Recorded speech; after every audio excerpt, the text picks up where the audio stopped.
Bonjour tout le monde, bienvenue.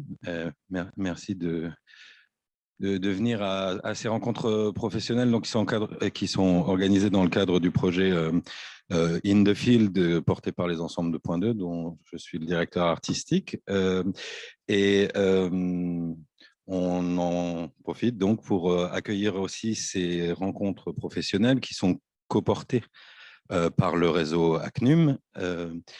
Et je vais laisser d'ailleurs sa présidente, Céline Berthoumieux, vous parler plus précisément d'ACNUM et de la table ronde qui va suivre.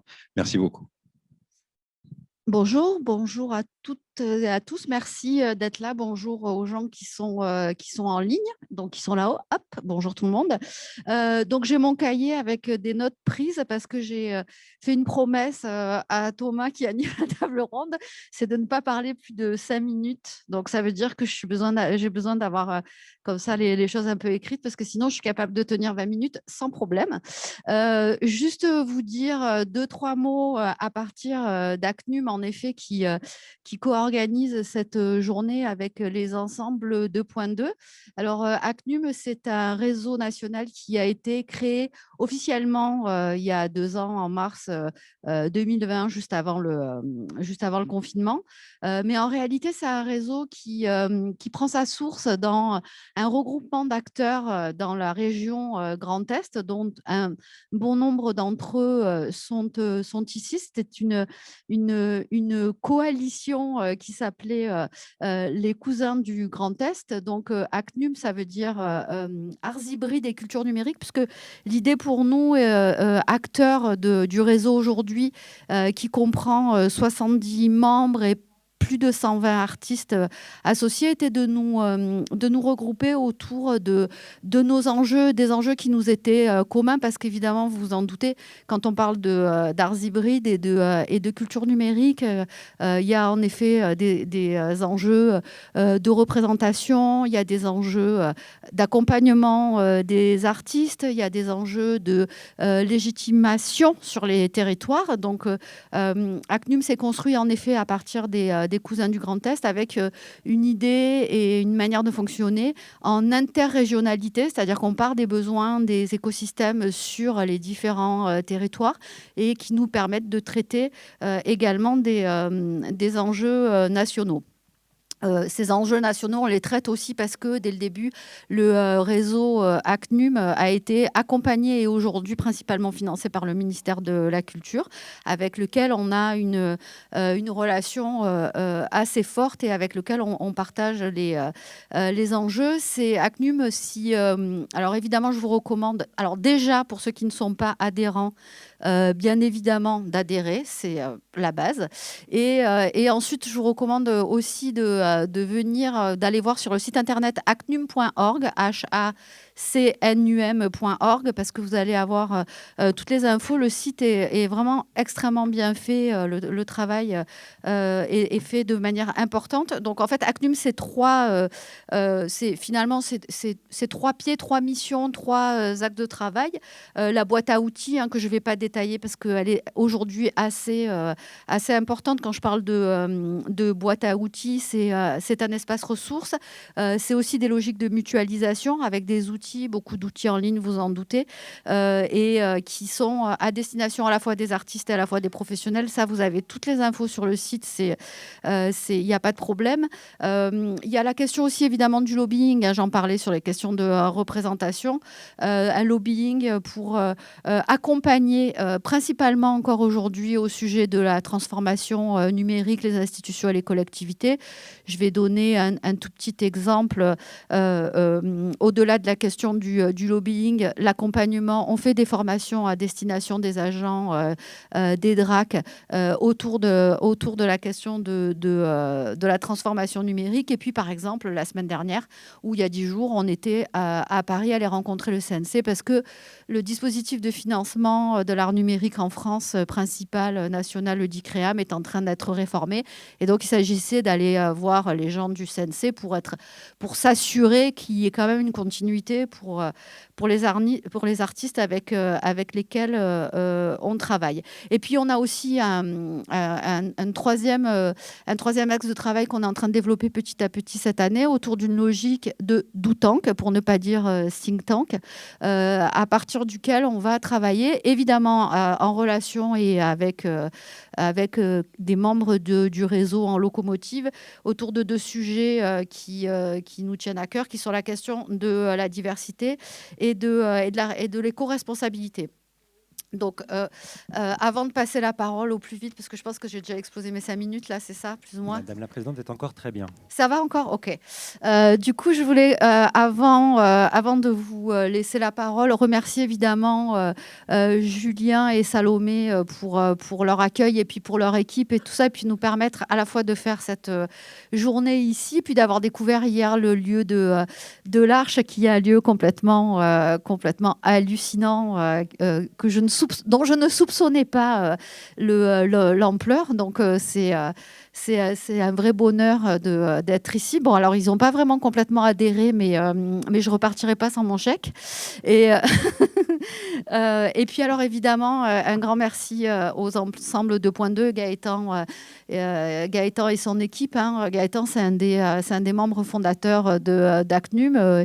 Il a été là depuis le début. À chaque fois qu'il y a une question qui se pose autour notamment des questions des accompagnements des artistes, il répond présent. Et puis, c'est vraiment...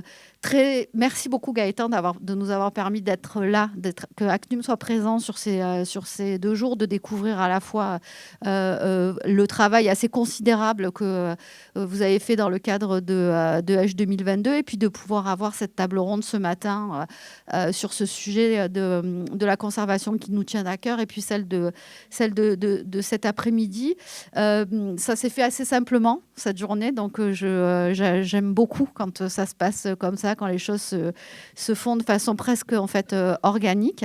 Et puis ce matin, donc, on va traiter de la question de la conservation des œuvres, qui est un sujet qui nous tient particulièrement à cœur, notamment par l'intermédiaire du travail que peut faire Valérie Perrin, qui est sur la table ronde ce matin. La question de la conservation des œuvres, c'est un sujet éminemment politique, évidemment, parce que ça veut dire que devient ce patrimoine. Grâce à Valérie, c'est des questions qu'on porte jusqu'en effet au ministère de la Culture, pour réfléchir ensemble comment résoudre cette question avant qu'elle ne devienne trop problématique. Merci à vous tous les intervenants d'être là ce matin. Merci d'être venus jusqu'ici. Merci Thomas, parce que 3 tables rondes en 2 jours, c'est quand même pas rien. Et puis avant d'arrêter, et je pense que je suis à 7 minutes, je voulais particulièrement 6 minutes 48. Bon, je voulais particulièrement remercier Sophie Kellersten et Léa Conrad. Sophie, j'ai pas bien dit ton nom de famille. Tout va bien. Des ensembles de 2.2 et Léa Conrad, qui est coordinatrice d'Acnum, parce que bien évidemment, inutile de vous dire que si elle n'avait pas été là, tout ça n'aurait pas eu lieu. Donc un grand merci à elle. Je vous laisse, Thomas, je te laisse la parole. Je repose le micro sur la table et je vais m'asseoir. Merci beaucoup.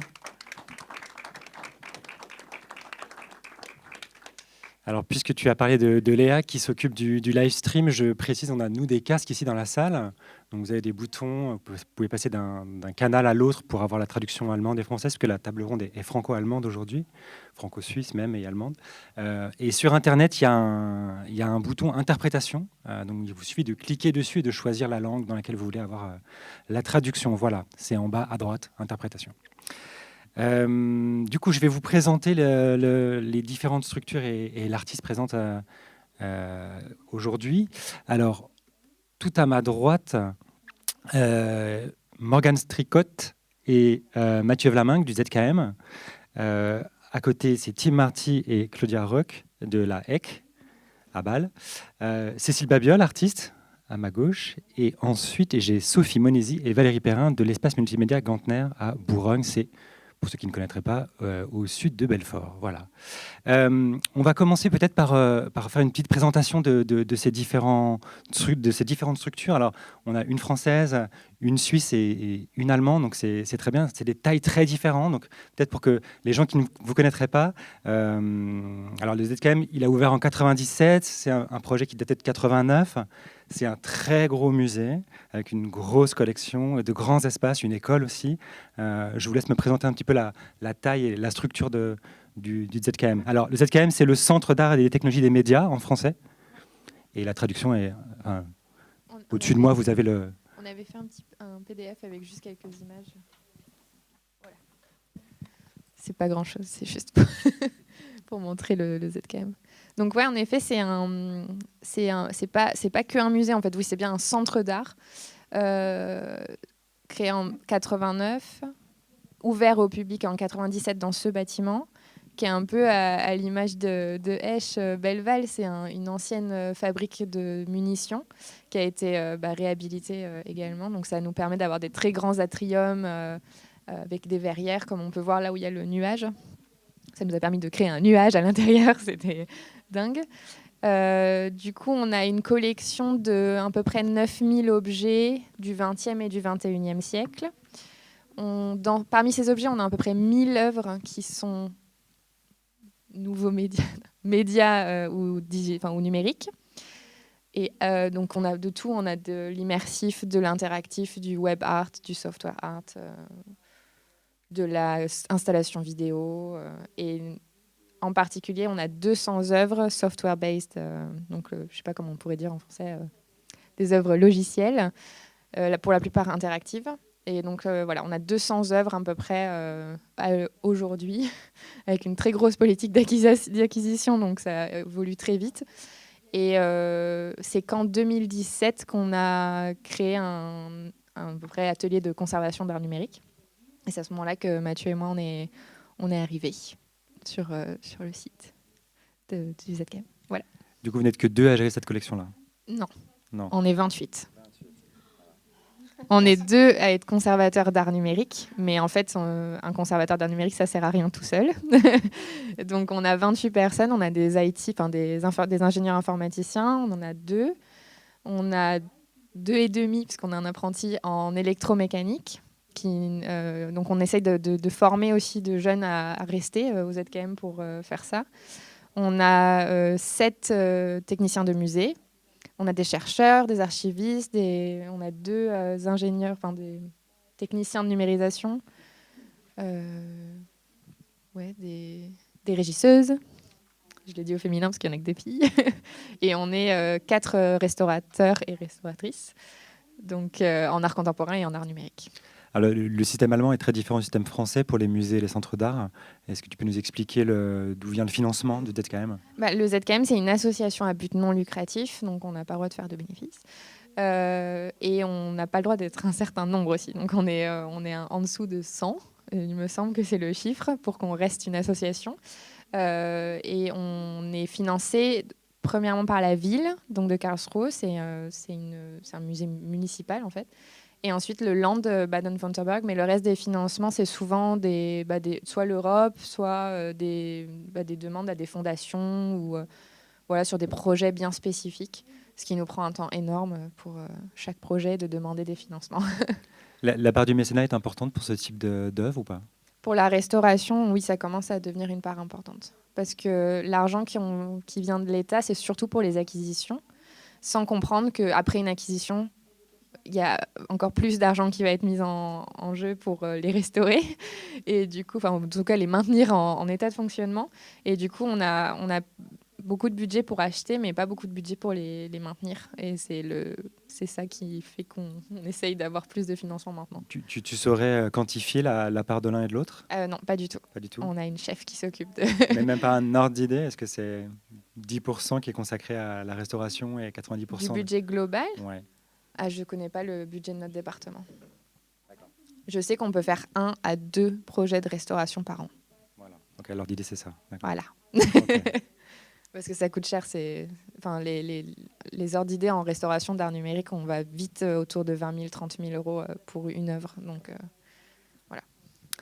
On passe à la HEC. C'est la Maison des Arts électroniques à Bâle. Et donc, ça a été créé en 2011. Et ça a la particularité, par contre, là, d'être adossé à une fondation importante, si je ne m'abuse. Donc, je vais laisser la parole à Claudia Reuck et Tim Marty pour nous présenter ça. Ja, genau, wir arbeiten zusammen. Oui, tout à fait. On travaille donc ensemble, Claudia Reuck et moi, Tim Marty. Claudia est responsable de la collection et moi je la soutiens de temps à autre. Et c'est une petite maison, donc la HEK, donc c'est vraiment, on a 85 œuvres d'art, donc on a commencé il y a à peu près 10 ans, donc l'année dernière on a fêté les 10 ans de notre maison et parmi les 85 œuvres d'art, il y a à peu près 40% qui nous sont donnés, mais vraiment à longue durée. Donc, on les a empruntés, si vous voulez. Et très souvent, donc, c'est de l'art basé sur le réseau, avec 24 réseaux. Donc, il y en a 28 digital video, donc des vidéos digitales. Alors, il y a une œuvre d'art qui est basée sur la vidéo. Là aussi, c'est un peu difficile pour conserver cette œuvre. Ensuite, 3 œuvres basées sur le son, 3 sur la lumière, et puis encore la cinétique, pardon, et puis une vingtaine là, qui sont basées sur d'autres logiciels, si vous voulez. Et récemment, on a acheté 2 NFT, et là aussi, on commence donc à élargir notre collection. Alors, on n'a pas vraiment eu d'exposition de notre collection et vu que c'est vraiment une petite maison et que les ressources sont limitées, on n'a pas la possibilité de les entretenir constamment, les œuvres. Donc, en fait, nos œuvres ne sont pas prêtes à être exposées. Pour chaque œuvre, il faudrait avoir un temps de préparation pour préparer l'œuvre, pour que ça se passe bien et pour que ça tourne automatiquement. Maintenant, on essaye de se concentrer sur les œuvres basées sur les logiciels parce que pour des raisons d'espace, on n'a pas tellement de possibilités de stocker tellement d'œuvres et les hardware, si vous voulez. Bon, ça, c'est la raison principale. Donc, nous travaillons tous les deux. Là, dans cette maison, il y a encore des freelances qui nous aident, pas dans tous les domaines, mais bon, parce que nous, on n'est pas des experts en tout, et donc on a besoin de ce soutien des experts. Peut-être que tu voudrais encore parler de 2 études de cas, peut-être, Claudia?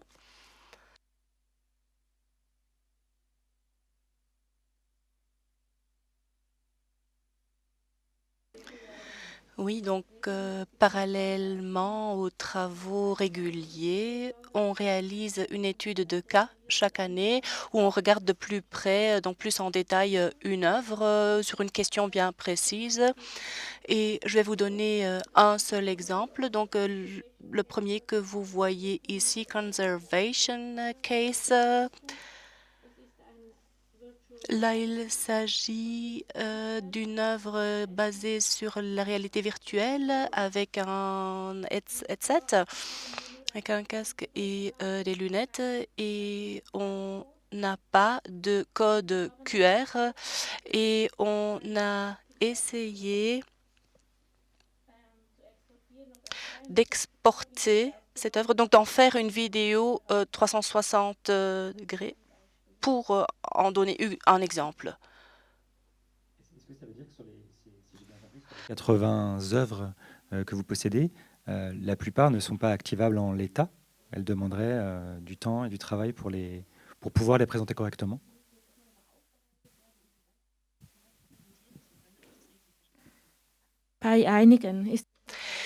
Oui, certains. Oui, donc certaines œuvres, bon, on en a quelques-unes qui ne sont pas prêtes à être exposées. Donc là, en effet, il faudrait d'abord réaliser des travaux de conservation, modeler l'environnement informatique avant de pouvoir montrer cette œuvre. Il y en a d'autres qui sont prêtes, hein, donc ça dépend. Donc, les œuvres basées sur le web tournent sans cesse. Donc là, on pourrait vous les montrer là maintenant tout de suite, mais il y en a d'autres. Voilà, là, il faudrait investir un peu plus de temps et de préparation. Mais pour les œuvres basées sur le web, je voudrais quand même compléter que cela demande quand même beaucoup de travail, que cela tourne. Cela ne va pas de soi.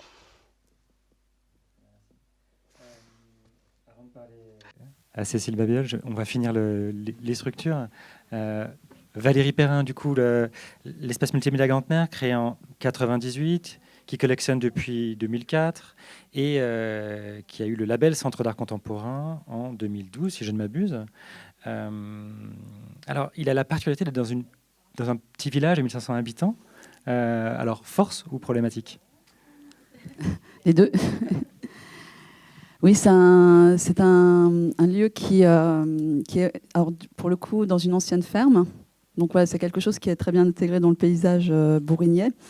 Et on va vous montrer à l'image, ce sera plus parlant, peut-être pas tout de suite la collection.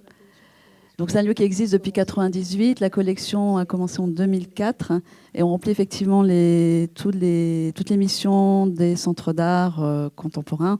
Donc politique d'édition, j'ai apporté des documents, politique de... Bien sûr, on fait des expositions, des ateliers, des résidences d'artistes. Et la collection, c'est pas du tout dans la charte des centres d'art, c'est quelque chose qui est né très spontanément. Donc c'est l'idée de Jean-Damien Collin, qui était le directeur à l'époque de l'espace multimédia Gantner, qui a eu l'idée d'avoir une collection d'œuvres d'art numérique en n'imaginant pas tout ce que ça pouvait impliquer derrière. Donc la naïveté, des fois, c'est une belle naïveté et intelligence. Et l'idée de cette collection, c'était d'être accessible à tout le monde, de pouvoir diffuser ces œuvres aussi bien dans les bibliothèques du réseau, parce qu'on a un service du département, on est une collectivité territoriale, on est l'antenne art contemporain et multimédia de la médiathèque départementale. Donc c'était vraiment au départ l'idée que les œuvres pouvaient aller dans toutes les bibliothèques du réseau, qui sont des petites bibliothèques, autant que dans des festivals d'art numérique. Et voilà, donc c'est quelque chose qui n'est pas dans la charte des centres d'art et qui depuis... donc on a bénéficié aussi c'est pour ça qu'on se connaît un peu tous aussi. On faisait partie d'un projet Interreg porté par le ZKM qui nous a permis vraiment de professionnaliser, de réfléchir autrement la collection, de lui donner encore plus d'importance. Les projets Interreg, pour ceux qui ne sauraient pas, c'est des projets européens, des fonds européens? Des fonds européens, oui. Tout à l'heure, vous avez tiqué sur l'équipe de 28 autour. Tu peux nous dire nous donner un ordre d'idée de vos collections et de vos équipes aussi? Alors, nous, on a 69 œuvres actuellement à l'espace multimédia Gantner. La première phase, c'était 35 CD-ROM. Donc, au tout début de l'idée de la collection, c'était vraiment c'est l'achat de CD-ROM. C'est en 2004 et c'était encore l'émergence des CD-ROM d'artistes. Et depuis 2008, alors moi je suis arrivée en 2007. Et depuis 2007, on a acquis essentiellement des installations génératives. On doit avoir juste deux vidéos. Donc c'est vraiment une et donc, on est une équipe de 6. Il y a Marie-Pierre Hénon, qui est mon adjointe, qui est plus sur les questions informatiques et administratives et financières. Nous avons Vincent Marguet aussi, qui est notre concepteur multimédia, sans qui il n'y aurait pas de collection, puisque c'est vraiment avec lui, lors de l'acquisition, qu'il y a une discussion. Et Sophie travaille avec lui aussi. On travaille avec Vincent, c'est vraiment la pièce maîtresse pour la collection. Nous avons un bibliothécaire et un chargé d'accueil, donc Nathalie Collat, et un chargé d'accueil multimédia, Joël Madjoubé, et Sophie Menézier, à qui je vais laisser la parole. Comme ça, elle présentera son travail. Oui, alors effectivement, sur la collection, c'est des œuvres qui circulent beaucoup. Comme Valérie l'a dit, on en a 69. Et par exemple, il y a 2 ans, enfin non, on va parler d'avant Covid. Oui, je me présente après. On va parler d'avant le Covid. Il y a la moitié des œuvres de notre collection qui ont circulé sur une année. Donc, comme le disait Claudia, c'est de la préparation pour faire sortir les œuvres. Moi, je suis chargée de la diffusion de la collection et aussi de sa médiation. Et on a aussi régulièrement avec Vincent Marguet, donc qui est le responsable technique, des rendez-vous pour diagnostiquer les pièces.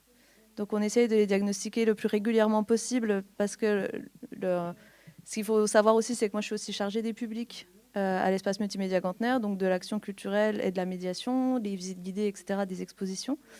Donc, et Vincent aussi est sur plusieurs postes à la fois, puisque évidemment on est 6, Valérie l'a précisé. Donc dès qu'on a du temps à dégager pour pouvoir diagnostiquer les œuvres, c'est une de nos priorités pour pouvoir les maintenir, vu qu'elles circulent beaucoup, les maintenir en capacité de circuler et d'identifier évidemment les problèmes, de réagir très vite quand il y a des obsolescences connues, comme par exemple Flash dernièrement. On avait listé, inventorié le nombre d'œuvres qui fonctionnaient avec Flash, comment on peut résoudre le problème, discuter avec les artistes, etc. Sur les 70 œuvres, il y en a combien qui sont inactivables aujourd'hui ou problématiques? Aucune. Zéro. Aucune. Ouais. Est-ce qu'on peut avoir un ordre d'idée aussi de ce que ça représente votre collection à l'échelle des collections françaises d'art numérique? En fait, je crois que donc c'est une collection qui est unique, puisqu'il y a, dans d'autres collections, il y a plutôt des CD-ROM. Mais en termes d'installation générative, je crois qu'on est la plus grande en France. Et ce qui n'est pas grand-chose quand on voit qu'on a 69 œuvres et puis qu'il y en a 80 en Suisse et beaucoup plus aux ZKM. Du coup, 69, c'est très très peu à l'échelle du territoire en fait. Du territoire français, Ouais, oui, ouais. c'est beaucoup à l'échelle du territoire de Belfort. Non mais c'est sûr. Mais ça montre quand même que du coup, les arts numériques ont une toute petite place dans le grand champ des arts tout à en fait, France ça, en tout cas. Oui, ça montre que ni les FRAC, ni le CNAP ne sont vraiment interrogés sur la pertinence de la place de ces œuvres, qui sont on est vraiment sur de l'art contemporain, de l'art qui se fait avec les outils de notre époque, en France, vraiment. La particularité de l'espace multimédia Gantner, c'est que c'est le département qui finance vos acquisitions. C'est uniquement le département. Donc on a eu quand même, grâce au Covid, un dispositif qui s'appelle France Relance, 20 000 € de la part de la DRAC, du ministère de la Culture, pour l'acquisition d'œuvres, ce qui nous a... c'était vraiment une opportunité pour nous. Mais sinon, c'est uniquement, en investissement, c'est uniquement le département. On a une aide qui est fléchée de la région sur la collection, mais comme c'est du fonctionnement, on est plus sur des questions de maintenance. Voilà. C'était important pour nous d'avoir une artiste présente à cette table ronde. Cécile Babiol, la particularité, c'est que tu as une œuvre qui t'est... Tu vas le faire ? Tu as une œuvre qui est dans la collection de l'espace multimédia Gantner, justement.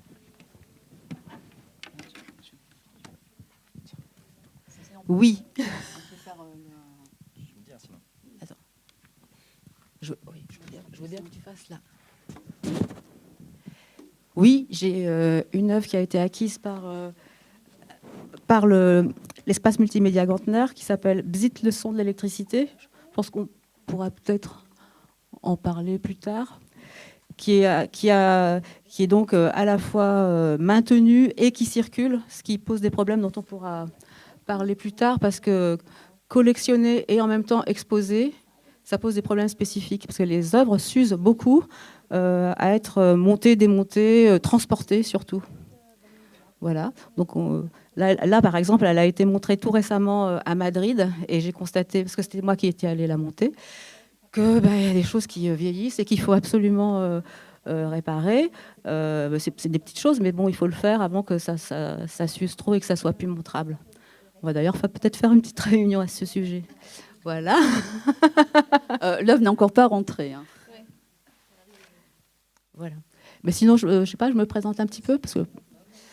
Alors donc, si je dois résumer mon parcours très vite, je dirais que depuis les années 80, où je faisais de la musique industrielle, à aujourd'hui où je fais des choses dans des domaines assez variés, numériques certes. Ce qui fait le point commun, c'est un peu que je suis à la croisée des chemins de l'art sonore et des arts visuels, avec certaines préoccupations, c'est-à-dire des thèmes récurrents, comme je m'intéresse aux médias, à l'histoire des médias, même à l'archéologie des médias, l'histoire des techniques, avec un points particuliers d'intérêt sur la matérialité, la physicalité des processus, comme, je ne sais pas, la physicalité de la production du son, ou de la projection des images, ou des transferts de fichiers sur les réseaux, par exemple. Et que j'ai fabriqué beaucoup de machines, c'est-à-dire que des œuvres machines, que ce soit des machines physiques ou des machines logicielles.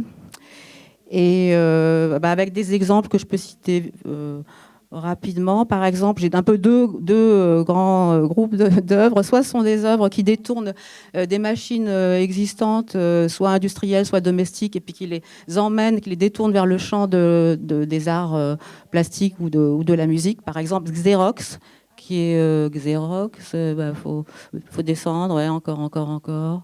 Attends, hop là.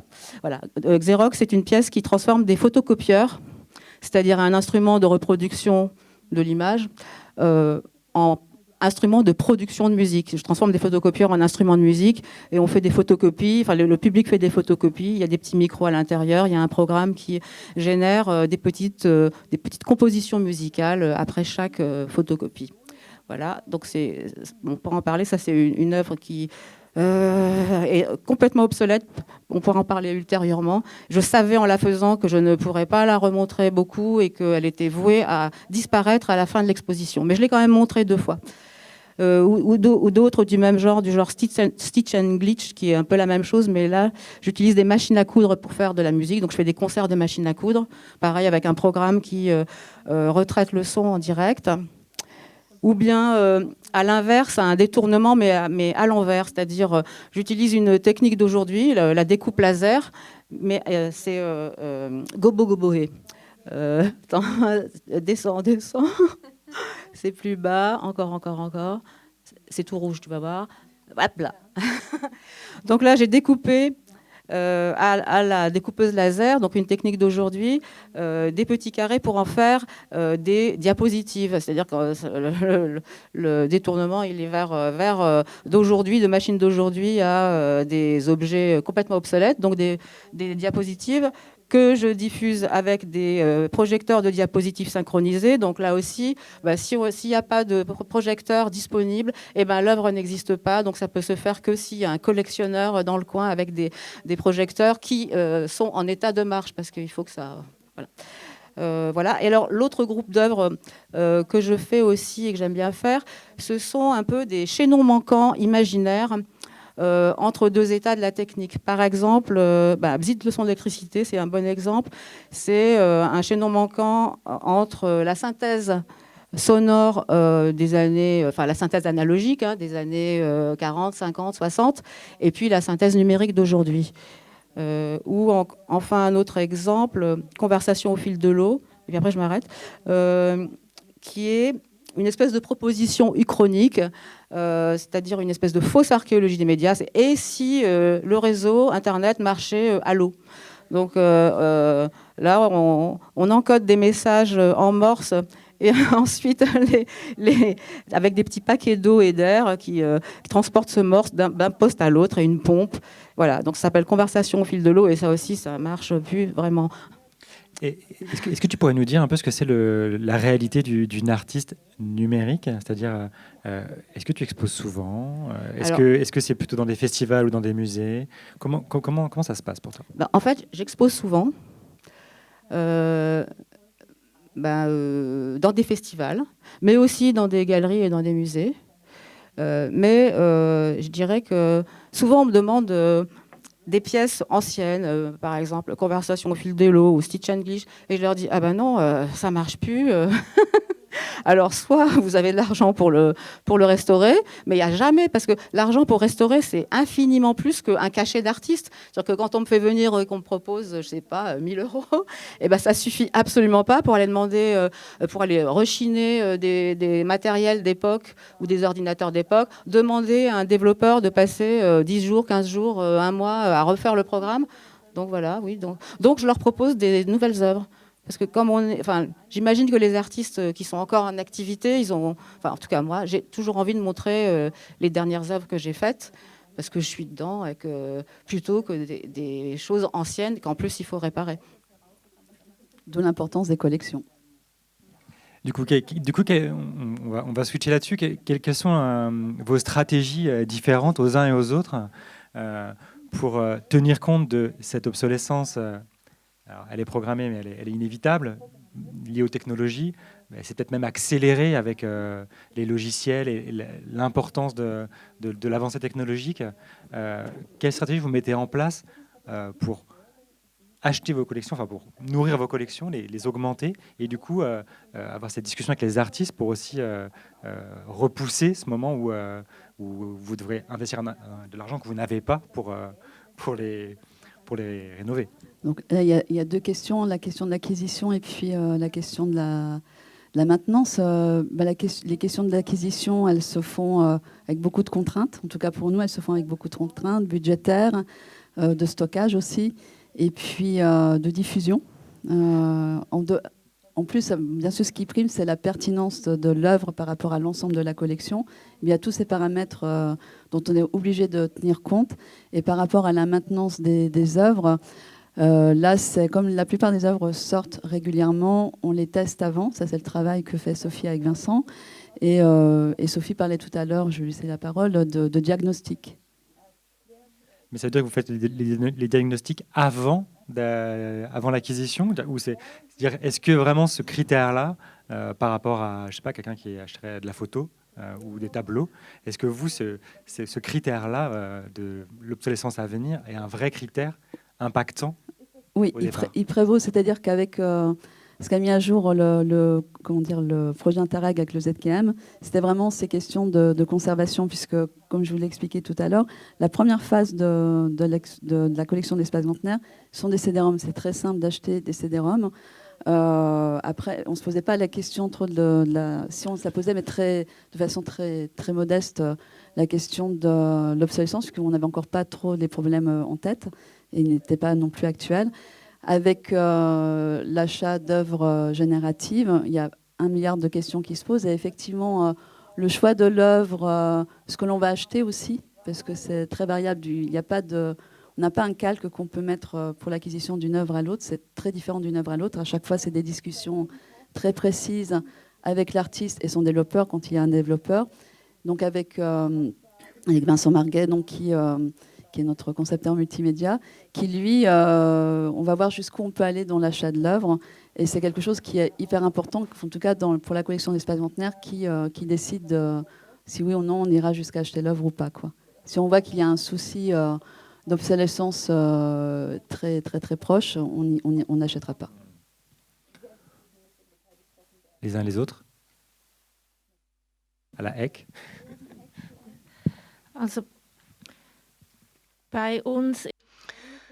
Donc, chez nous, d'un côté, la phase d'acquisition est très importante car nous essayons vraiment de réunir toutes les informations concernant l'œuvre et de documenter l'œuvre d'une telle façon que plus tard, on soit en mesure de prendre des mesures en cas de besoin. Donc, l'acquisition n'est pas décidée par les conservateurs, mais par les curateurs, les curatrices qui décident des œuvres qu'ils voudraient avoir. Mais avant de l'acheter, on se met d'accord avec nous pour évaluer les risques par rapport à cette œuvre et parfois, lorsque l'œuvre est un peu plus complexe ou lorsqu'on ne sait pas du tout de quoi il s'agit, parce que parfois ce n'est pas forcément facile à comprendre lorsqu'on n'a pas encore vu l'œuvre en question, alors on essaie de contacter l'artiste concerné, on lui pose des questions. Donc c'est un peu un exercice de ping-pong et je donne du feedback, un retour vers nos responsables. Et après, donc, l'œuvre est achetée. Mais c'est tout un processus en évolution, donc. Et j'attire toujours l'attention de l'artiste sur le fait qu'on voudrait avoir une documentation sur l'œuvre. Donc, de la part de l'artiste pour la conservation par la suite. Et lorsque je connais un peu mieux l'œuvre, à ce moment-là, je suis en mesure de dire ce qui doit être le contenu de cette documentation. Oui, hier, on a eu un contact avec un artiste, ce qui sont encore les... les...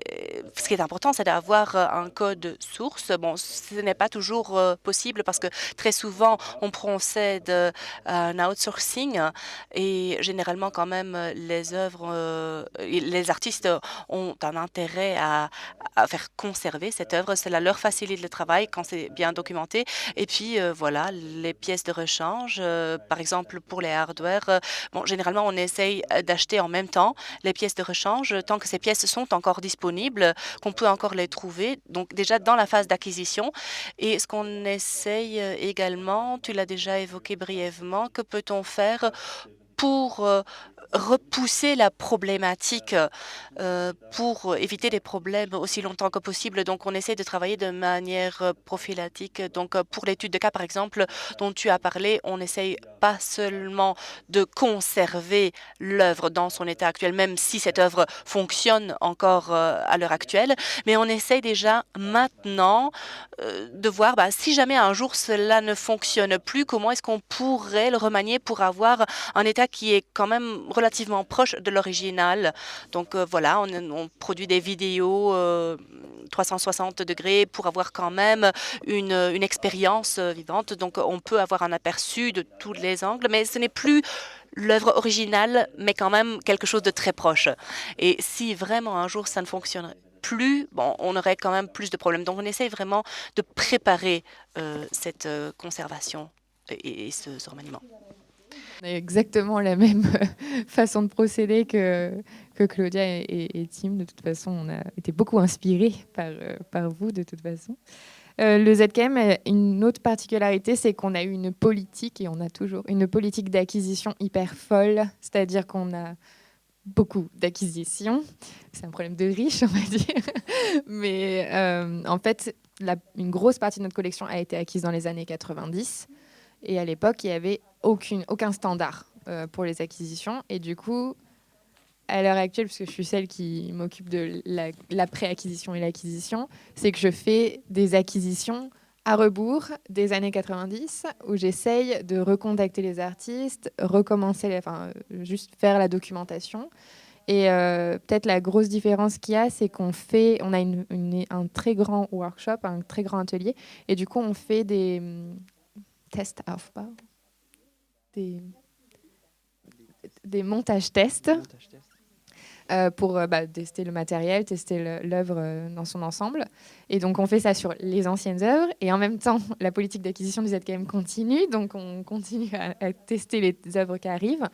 Et donc là, ce qu'on essaye de faire, c'est de faire des expositions de la collection où on essaye de montrer un maximum des nouvelles acquisitions pour que Mathieu et moi, on ait la chance de la monter en expo tout de suite et que ça nous prenne moins de temps et moins de place dans nos ateliers de monter chacune des œuvres qui arrivent dans la collection. Et oui, donc depuis peu, on est impliqué dans l'acquisition, on peut donner notre avis, on est même consulté tout de suite et on fait une réunion en fait avec les artistes et on pose plein de questions. Peut-être que tu veux dire les questions que... Oui, maintenant ils nous consultent beaucoup parce qu'il y a eu beaucoup d'œuvres dans le passé où ils voulaient la montrer en exposition et du coup il faut qu'on la restaure, mais pas de documentation, c'est des logiciels propriétaires, et l'exposition elle est dans 2 mois et je leur dis non, 2 mois c'est pas possible.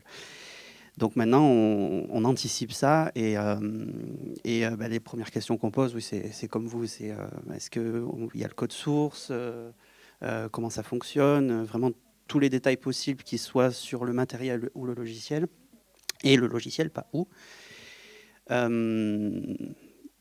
Oui, plein de questions, énormément de questions sur ça. On veut le plus de détails possible en amont, il faut qu'on voit, et c'est pour ça on a déjà des questions type comme voilà, le code source, tout ça, mais après ça dépend aussi de l'œuvre. Dès qu'on voit, on va poser des questions particulières, et après, une fois si on peut la voir en vrai aussi avant, c'est bien.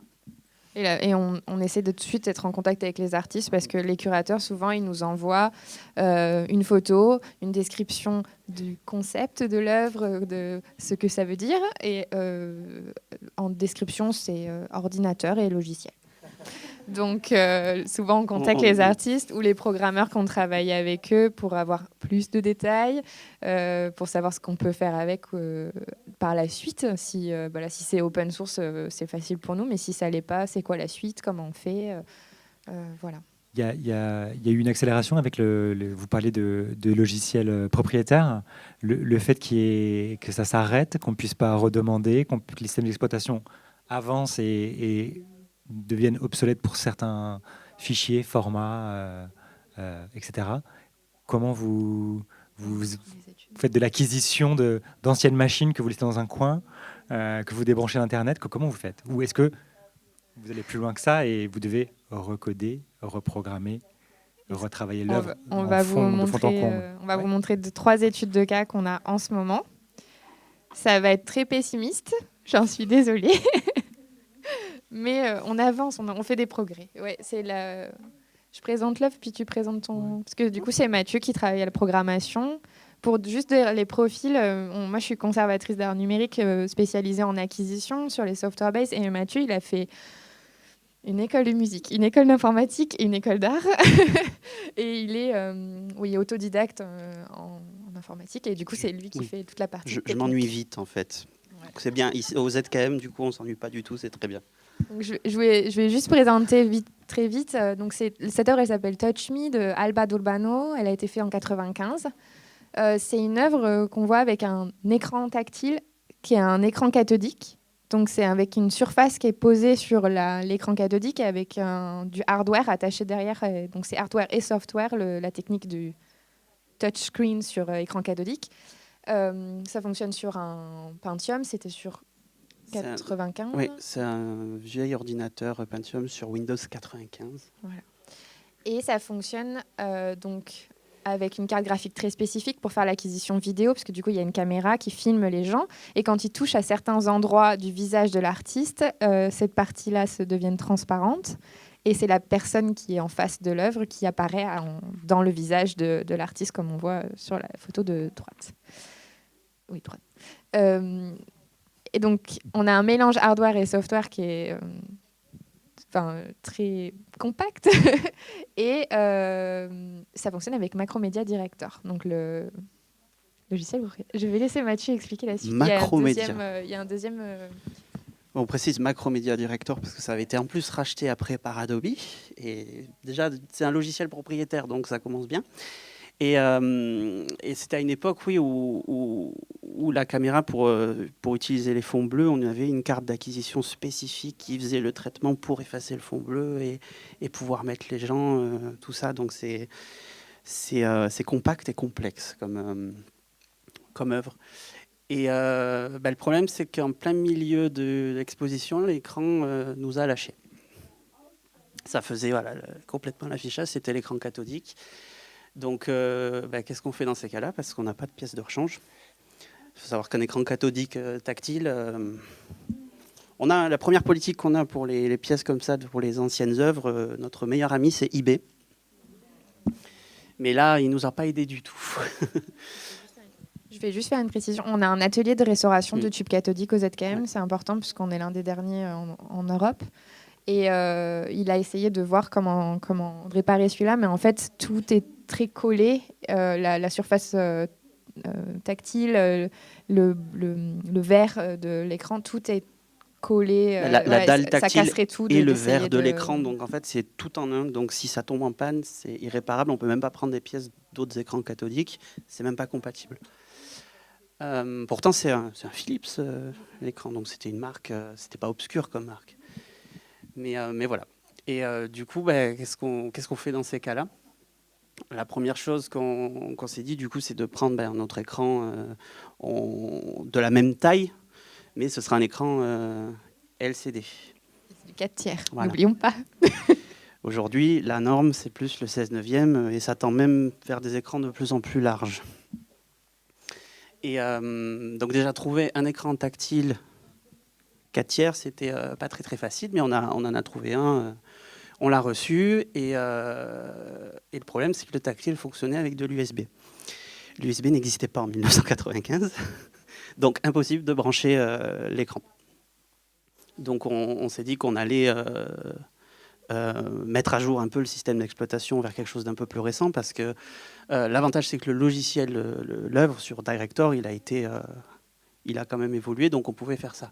Le problème, après, c'était pour l'acquisition vidéo.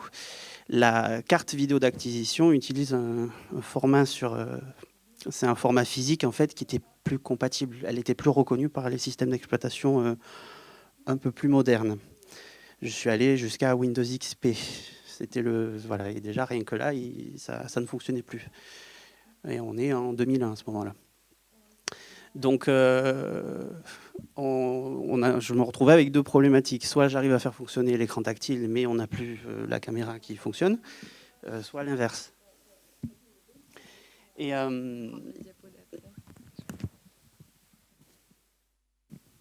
voilà, on voit un peu à quoi il ressemble les sources des images. Et en fait, ça a effacé le bleu. C'était cette carte d'acquisition qui effaçait le bleu. Et on s'est dit, le problème, c'est que pour porter l'œuvre continuée, je me suis dit, bon, on va faire sur un système d'exploitation moderne. Mais évidemment, Adobe a décidé de faire disparaître Director en 2017. Donc, on aurait pu la mettre tout de suite sur Director, mais on se retrouve avec le même problème dans les 5 ans. Donc, c'était pas, voilà, ça ne sert à rien. Donc, au final, on a opté pour la solution radicale qui est que je suis en train de recoder l'œuvre complètement. Je la reprogramme. J'ai les images sources, donc j'ai pu convertir, parce que si les images, c'était des formats de 1995 qui sont plus reconnus par les ordinateurs modernes. Donc j'ai converti ça avec du format qui durera dans le long terme, j'ai effacé le bleu. Et l'avantage quand même, c'est qu'on avait la source du logiciel, on avait le fichier Director, donc je peux voir en fait tout le timing de l'œuvre. Si on appuie là, ça déclenche quoi? J'ai les petits morceaux de script, tout ça. Et au moins, ça permet de reconstituer l'œuvre exactement telle qu'elle est. C'est-à-dire que visuellement, les gens, à part l'écran LCD qui sera un peu plus plat que le cathodique, l'œuvre sera exactement la même. Mais si on regarde sous le capot, ce sera plus du tout la même chose. Et tu dois ralentir dans le processus. Et oui, aussi, j'ai dû compenser une chose, c'est qu'en fait, quand l'œuvre, personne ne touche l'écran, il y a une vidéo qui tourne en boucle de l'artiste qui fait un bisou aux gens. Sauf que c'était sur un ordinateur de 1995, c'était du format QuickTime, et l'ordinateur était un peu lent. Donc la vidéo était très très ralentie, elle était saccadée. Donc j'ai dû reproduire ça, parce que moi quand je la lisais sur mon ordinateur moderne, c'était normal, et je dis ah non mais c'est pas du tout ça. Donc il a fallu que je regarde sur l'ordinateur original, de voir à combien à peu près ça faisait, de le mettre côte à côte, et après de dire c'est bon, j'ai le bon timing. Combien de temps ça prend tout ça? Parce que là c'est monstrueux en fait. Ça dépend. En fait, parce qu'il y a la partie déjà, on essaie de refaire à l'identique, de chercher. Oui. Ça nous a pris 1 an déjà juste. Voilà. Et ça, c'est déprimant parce qu'à chaque fois que je trouvais une solution, j'avais un autre problème. Donc, il faut être très optimiste. Il ne faut pas... voilà. Et il n'y a personne qui... dire que ni les fabricants de téléviseurs, ni les fabricants de logiciels ne peuvent être des aides pour les musées pour ça. Ils n'ont pas des vieilles pièces, ils n'ont pas un fonds comme ça qui pourrait... Ça n'existe pas, ça? Non, ils ont... Tu veux parler de quoi? Pour les mousses oui, mais c'est pas pour la même... Pour les écrans cathodiques, pour les écrans, en tout cas, les constructeurs, ça les intéresse pas. C'est pas un marché assez... voilà. Encore une question d'argent. Et au niveau des 4 tiers, c'est impossible. On a même demandé à des entreprises de nous faire des 4 tiers pour les 25 pouces, parce que ça va jusqu'à 21 pouces les 4 tiers à l'heure actuelle. Et on a des œuvres de Pike ou de Plessis qui sont avec des 25 pouces.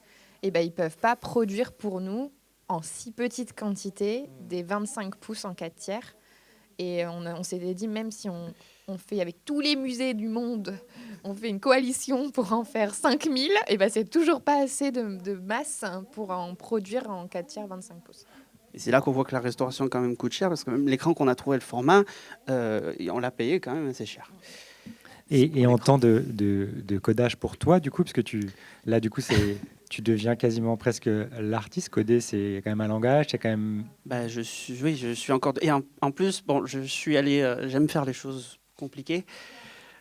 Je m'explique. C'est que le code que je fais, en fait, j'ai choisi d'utiliser Processing, qui est un logiciel, c'est beaucoup utilisé dans le monde de l'art.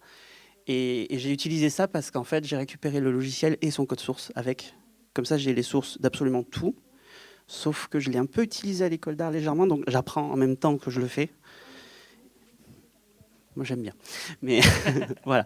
Mais ça prend du temps de toute manière et je ne sais pas combien de temps. Parce que le problème, c'est que je suis sur plusieurs projets en même temps. Et souvent, des fois, je suis sur ça et on a un autre problème un peu plus urgent. Ou combien on a dit hier que je faisais 6 ou 7 projets en ce moment. Ouais, en fait, vu qu'on n'est que 2, Mathieu il travaille sur 3 projets à la fois à chaque fois.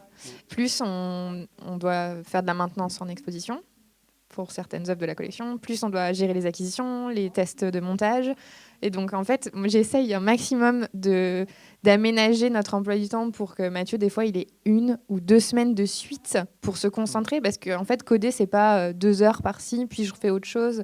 Et du coup, ça fait sur ce projet, ça fait d'avant le Covid, donc 2 ans et 2 ans et quelques. En temps où j'ai travaillé dessus, je dirais bien 6 mois, le temps total, le temps de tester toutes les différentes possibilités et puis après de commencer à coder. Ce côté, alors c'est un mot qui est très à la mode, mais agile, pour savoir faire plein de choses, chercher, trouver, apprendre en même temps.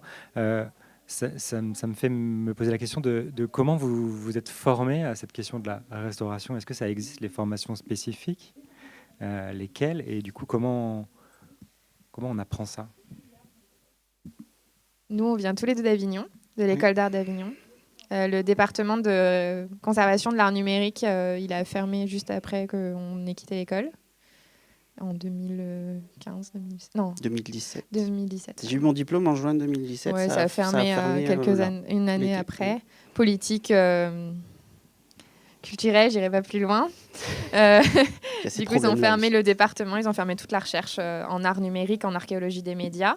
Donc en France, il n'y a pas de formation. Voilà. Aucune. On est les derniers à avoir été diplômés dans ce domaine-là. Comment c'est en Suisse?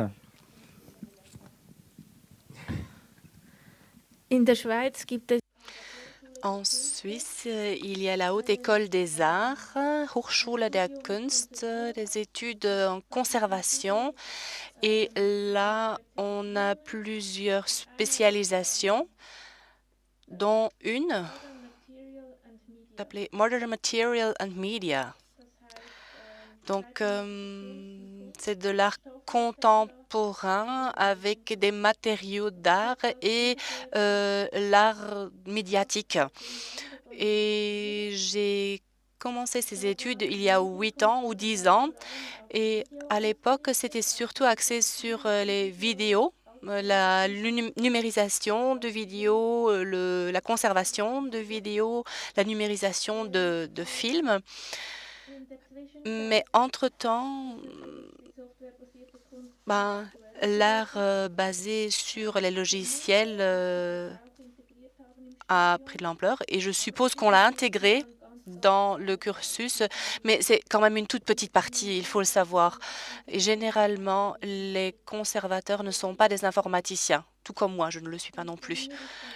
Et pour moi, je peux dire que j'apprends le plus au moment de la collaboration avec les artistes, les informaticiens. Donc, on a un programmeur de web qui nous soutient. C'est moi qui apprends. Quand il me montre des choses, c'est lui qui apprend quelque chose quand je lui explique des choses. Donc, c'est aussi le learning by doing. Oui, pareil pour moi. Donc, je suis technicien, tout particulièrement pour les expositions. Et c'est surtout les problèmes qui se présentent qui nous font avancer. Donc, il y a un problème qui se présente, je vais sur Google, j'essaie de trouver quelque chose. Alors, j'arrive chez Stack Overflow comme toi. Et parfois, ça peut aider, parfois pas du tout, et puis on a résolu un problème et il y a le suivant qui se présente. Voilà, et c'est comme ça qu'on avance, et c'est un processus de formation en continu, si vous voulez, donc c'est un peu en autodidacte que j'apprends, ou alors c'est vraiment la collaboration avec des experts, des spécialistes. Je demande à des amis dont je sais qu'ils ont une connaissance spécifique dans un domaine bien spécifique, donc pour résoudre tel ou tel problème. Et j'ai encore oublié de mentionner que je suis en train de rédiger une thèse sur l'art basé sur les logiciels. Et là aussi, j'apprends beaucoup de choses à Amsterdam.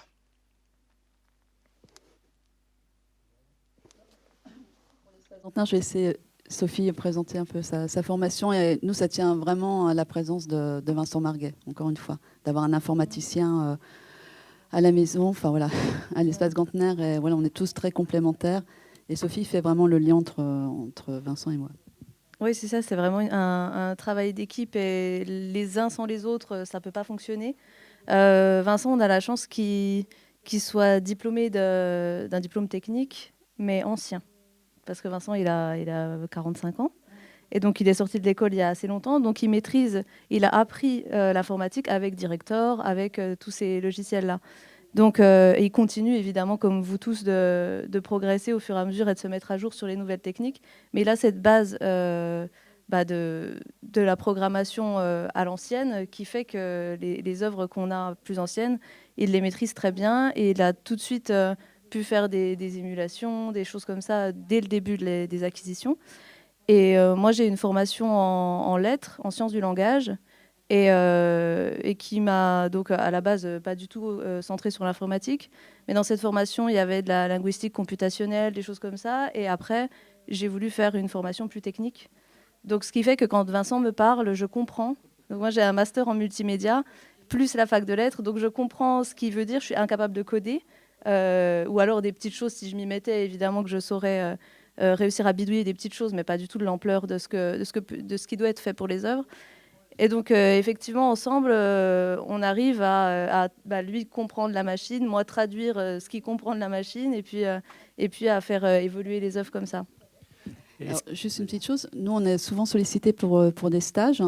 Et généralement, c'est vrai, effectivement, on a eu une stagiaire, Marie du Cimetière, de l'école de l'Université d'Amsterdam, en conservation. Et étonnamment, on a eu aussi un stagiaire de la... Ah, Hugo Duplessis, c'était la haute école... Non, c'est une haute école, mais qui n'est pas du tout spécialisée en art numérique, mais qui propose, donc c'est vraiment une université je retrouverai le nom tout à l'heure, je crois que je l'avais noté, c'est plus simple. Ah oui, c'était l'école pratique des hautes études. Donc l'école pratique des hautes études permet à des étudiants de pouvoir aller au maximum, de perfectionner des questions ultra pointues. Et donc, Hugo, lui, avait choisi l'art numérique parce que c'était vraiment son domaine. Mais sinon, à part à l'époque de l'école d'art d'Avignon, on n'a jamais été sollicité par des structures françaises en dehors. Et ça veut dire qu'il y a d'autres formations dans d'autres pays qui existent, mais très peu? En Europe, il y a Stuttgart, l'Université des Arts de Stuttgart. Il y a Berne. Amsterdam. Et en archéo, maintenant, il y a Orléans, en archéologie des médias. C'est tout neuf, ils essayent de faire. Et après, il y a New York pour la Moving Image. Ja, und in London gibt es ein neues... Oui, et à Londres, il y a aussi des études qui seront lancées dans un an, je pense. Et il s'agit de la conservation d'art contemporain, mais aussi d'art des médias. Donc, je pense, là, il y aura quelque chose de nouveau. Ce qui avait été dit sur les conservateurs, quand ils sont conservateurs d'art numérique, quand ils sont en formation, le but, c'est pas qu'ils deviennent informaticiens, c'est pas qu'ils deviennent techniciens. C'est vraiment ça, c'est qu'ils comprennent le langage de ceux qui savent quoi faire avec un clavier. Et on apprend l'un de l'autre en travaillant ensemble et on a trouvé que les binômes comme ça fonctionnait très bien. Et on a maintenant à la NRW Kunstmuseum aussi en Allemagne, c'est des duos conservateurs plutôt documentation avec quelqu'un qui a des capacités informatiques ou électro. Et ça fonctionne bien parce que ça fait des brainstorming où on se comprend, on parle la même langue, mais on n'a pas les mêmes capacités derrière pour réaliser. Mais c'est hyper complémentaire et c'est ça qui fonctionne. Et j'ai l'impression que c'est ce qui est en train de se monter pas mal pour vous aussi, dans pas mal de structures. Et je pense que c'est ça qui va construire certains ateliers de conservation d'art numérique dans les différents musées. Est-ce que du coup, tous ces freins-là qu'on a commencé à lister, en fait, à la monstration des œuvres, mais du coup aussi à leur acquisition, est-ce que ça a créé des trous dans les collections de certaines certaines pratiques artistiques et d'art numérique qui ne sont pas ou peu documentées, qui ont disparu ou qui sont en train de disparaître parce que trop complexes, trop vieilles, trop datées dans la technologie qu'elles utilisent. Non, pas aux ZKM. En fait, on a acquis des œuvres fantômes, des œuvres qui n'existent pas sauf sur le papier, et on les reconstruit. Et donc, on s'est lancé dans des projets de foule, c'est parce que c'était vraiment notre passion avec Mathieu, et c'est là-dessus qu'on s'est rejoints. C'était sur la reconstruction des œuvres d'art numériques perdues, dont de l'augmented reality des années 80 de Jeffrey Shaw, qui s'appelle Virtual Sculpture, que Mathieu va... C'est une œuvre qui est sur un Apple II. Donc c'est là que c'est intéressant, parce que moi, ce que je fais, c'est que oui, il faut l'art numérique, en plus la technologie évolue très vite, donc moi je me tiens au courant de tout ce qu'il y a, et j'essaie un peu d'anticiper. J'ai l'impression que c'est un peu comme la bourse, mais en fait en art pour la technologie, on essaie d'anticiper, de voir... et en même temps, j'apprends, je retourne dans le passé, donc je fais vraiment les deux directions opposées, parce que l'Apple II, moi, j'étais pas né du tout. Déjà, pour TouchMe 1995, j'avais 4 ans. C'est pas quelque chose que je connaissais beaucoup, même si j'ai eu un ordinateur très tôt. Et là, l'Apple II, il fallait... Déjà, on n'en avait pas, parce que l'œuvre, pas du tout. Donc, il fallait prendre un Apple II. Donc, on s'est tourné vers notre ami eBay. Et on a reçu l'ordinateur, il ne marchait pas. Et du coup, bon, moi j'ouvre l'intérieur et c'est les circuits électroniques à l'ancienne et complètement différents de ce que j'ai l'habitude de voir aujourd'hui. Et heureusement, celui qu'on avait acheté, il y avait tous les manuels avec. La personne l'avait quand même bien conservé. Et c'était une époque où aussi, on peut souligner ça par rapport à aujourd'hui, Apple fournissait la documentation technique de leur matériel. Donc il y avait tous les diagrammes de carte mère, tout comment ça fonctionnait. Donc on en a acquis un deuxième. Et j'ai passé 48 heures à lire toute la documentation pour voir ça fait quoi, ça va où, et à trouver qu'est-ce qui pouvait ne pas marcher, à remplacer les composants dedans, et ça fonctionnait. Mais c'est super intéressant parce que c'est vrai que c'est une autre façon de penser et on s'en rend pas compte parce que quand on vit avec la technologie, c'est comme le problème pour une vieille œuvre, souvent j'ai envie de brancher une clé USB pour copier quelque chose et ah ben oui, non, il n'y a pas. Voilà. Et après, c'est pareil, son œuvre à Jeffrey Shaw, c'est de la 3D, mais c'est pas comme les logiciels d'aujourd'hui où on va, à un moment, il y a un cube dans l'œuvre. Donc, avec un logiciel 3D d'aujourd'hui, il y a un bouton pour créer un cube, et voilà. On peut définir sa taille, tout ça, sauf qu'à l'époque, c'est que de la programmation. Il faut faire des mathématiques. Et ça, c'est vrai que ça fait un petit moment que j'avais pas fait les mathématiques pures comme ça. J'avais gardé mes cours de lycée, heureusement. Mais voilà, c'est des façons de penser différentes et souvent, c'est pour ça que c'est compliqué pour les formations parce qu'il faut à la fois former pour aujourd'hui, mais pour hier et même, si possible, pour demain. Et voilà, on s'est lancé dans des projets de fou comme ça. On en fait un tous les 2-3 ans, comme quand c'est un peu le projet sous-marin qu'on garde un peu. Et je voulais rebondir sur les artistes parce qu'en fait, Jeffrey Shaw, il nous a dit, voilà, moi je voudrais vous donner mes œuvres primitives. Elles font partie de votre collection maintenant. Il n'y en a aucune qui existe encore. C'est que des idées. Je vais vous donner à quoi ça ressemblait. J'ai pas le code, j'ai pas le matériel, j'ai rien du tout. Et nous, on a dit, OK, on les prend. Parce qu'en fait, on avait ce projet-là en sous-marin, ça c'est pas urgent parce que Jeffrey Shaw, depuis, il a fait une nouvelle version dans un logiciel 3D d'aujourd'hui. Elle a été déjà exposée, cette œuvre. Mais l'idée de faire une reconstruction est quand même là.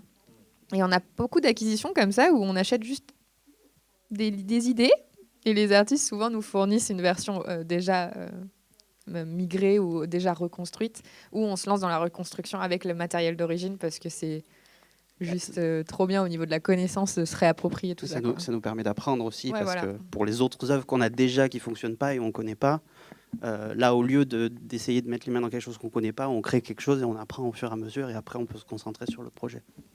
Et c'est vraiment toute l'importance du ZKM. En tout cas, je pense en Europe, c'est le seul à avoir des œuvres voilà, vraiment de tout début jusqu'à des œuvres plus actuelles. Et sans ce travail-là, je pense qu'il y aurait une grande partie de l'histoire de l'art contemporain qui disparaîtrait. Ce qui n'est pas le cas en France. Il y a quelques FRAC et musées qui ont des œuvres d'art numérique, mais très très peu. Et nous, on est ultra limité. Donc, par exemple, nous, c'est clairement, si Jeff Fréchaud nous avait contactés. On rigole, mais on a été contactés quand même par les Bazooka. Nous, on peut pas. On peut pas. On dit non. Nous, il y a beaucoup de choses qu'on refuse. Donc tu dis gentiment, appelez les ZKM. Clairement, on avait une œuvre de Nicolas Bernier, High Frequency, donc, qui était stockée dans une caisse de 2 mètres de long et qui pesait 600 kilos, avec une œuvre qui représentait déjà des petits soucis d'exposition. Et après des discussions pendant quasiment un mois pour savoir où on pouvait trouver un espace de stockage sain, ce que ça, avec Vincent, ce que ça impliquait parce qu'elle était en France, là, donc Nicolas Bernier est un artiste canadien, donc elle était en France, donc l'idée c'était pour lui qu'elle reste en Europe. Et de fil en aiguille, on s'est rendu compte que c'était de trop pour nous. Donc du coup, l'œuvre elle est au ZKM. Est-ce que genre, je me tourne vers Cécile du coup, puisque tu es là en tant qu'artiste, tu vas pouvoir nous répondre, mais les autres pourront répondre pour d'autres peut-être, d'autres artistes. Est-ce que l'idée de se dire mon œuvre va être obsolète, je le sais, est-ce que toi tu imagines, ou est-ce que tu penses, ou est-ce que tu acceptes parfois de te dire je la transforme avec des techniques d'aujourd'hui, tant pis, pour qu'elle existe et pour qu'elle soit peut-être dans une collection ou peut-être visible, activable? Je ne pense pas pour qu'elle soit collectionnée, mais disons que je suis assez sensibilisée à la question de l'obsolescence, parce que déjà, c'est un de mes thèmes de travail. Et j'ai déjà fait, par exemple, moi-même, l'update de certaines œuvres. Par exemple, une installation qui s'appelle Circuler, il n'y a rien à voir. Je l'avais développée avec une librairie pour Max MSP, NATO. Je ne sais pas si vous vous souvenez de NATO, une curiosité pour conservateurs.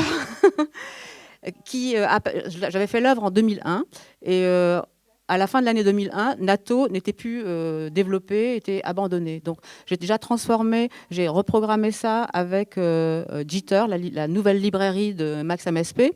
Et puis plus tard, je l'ai refait et je me suis fait aider en pure data. Parce qu'en fait, si je devais donner un conseil aux artistes, c'est utiliser vraiment des logiciels libres et pas des logiciels propriétaires.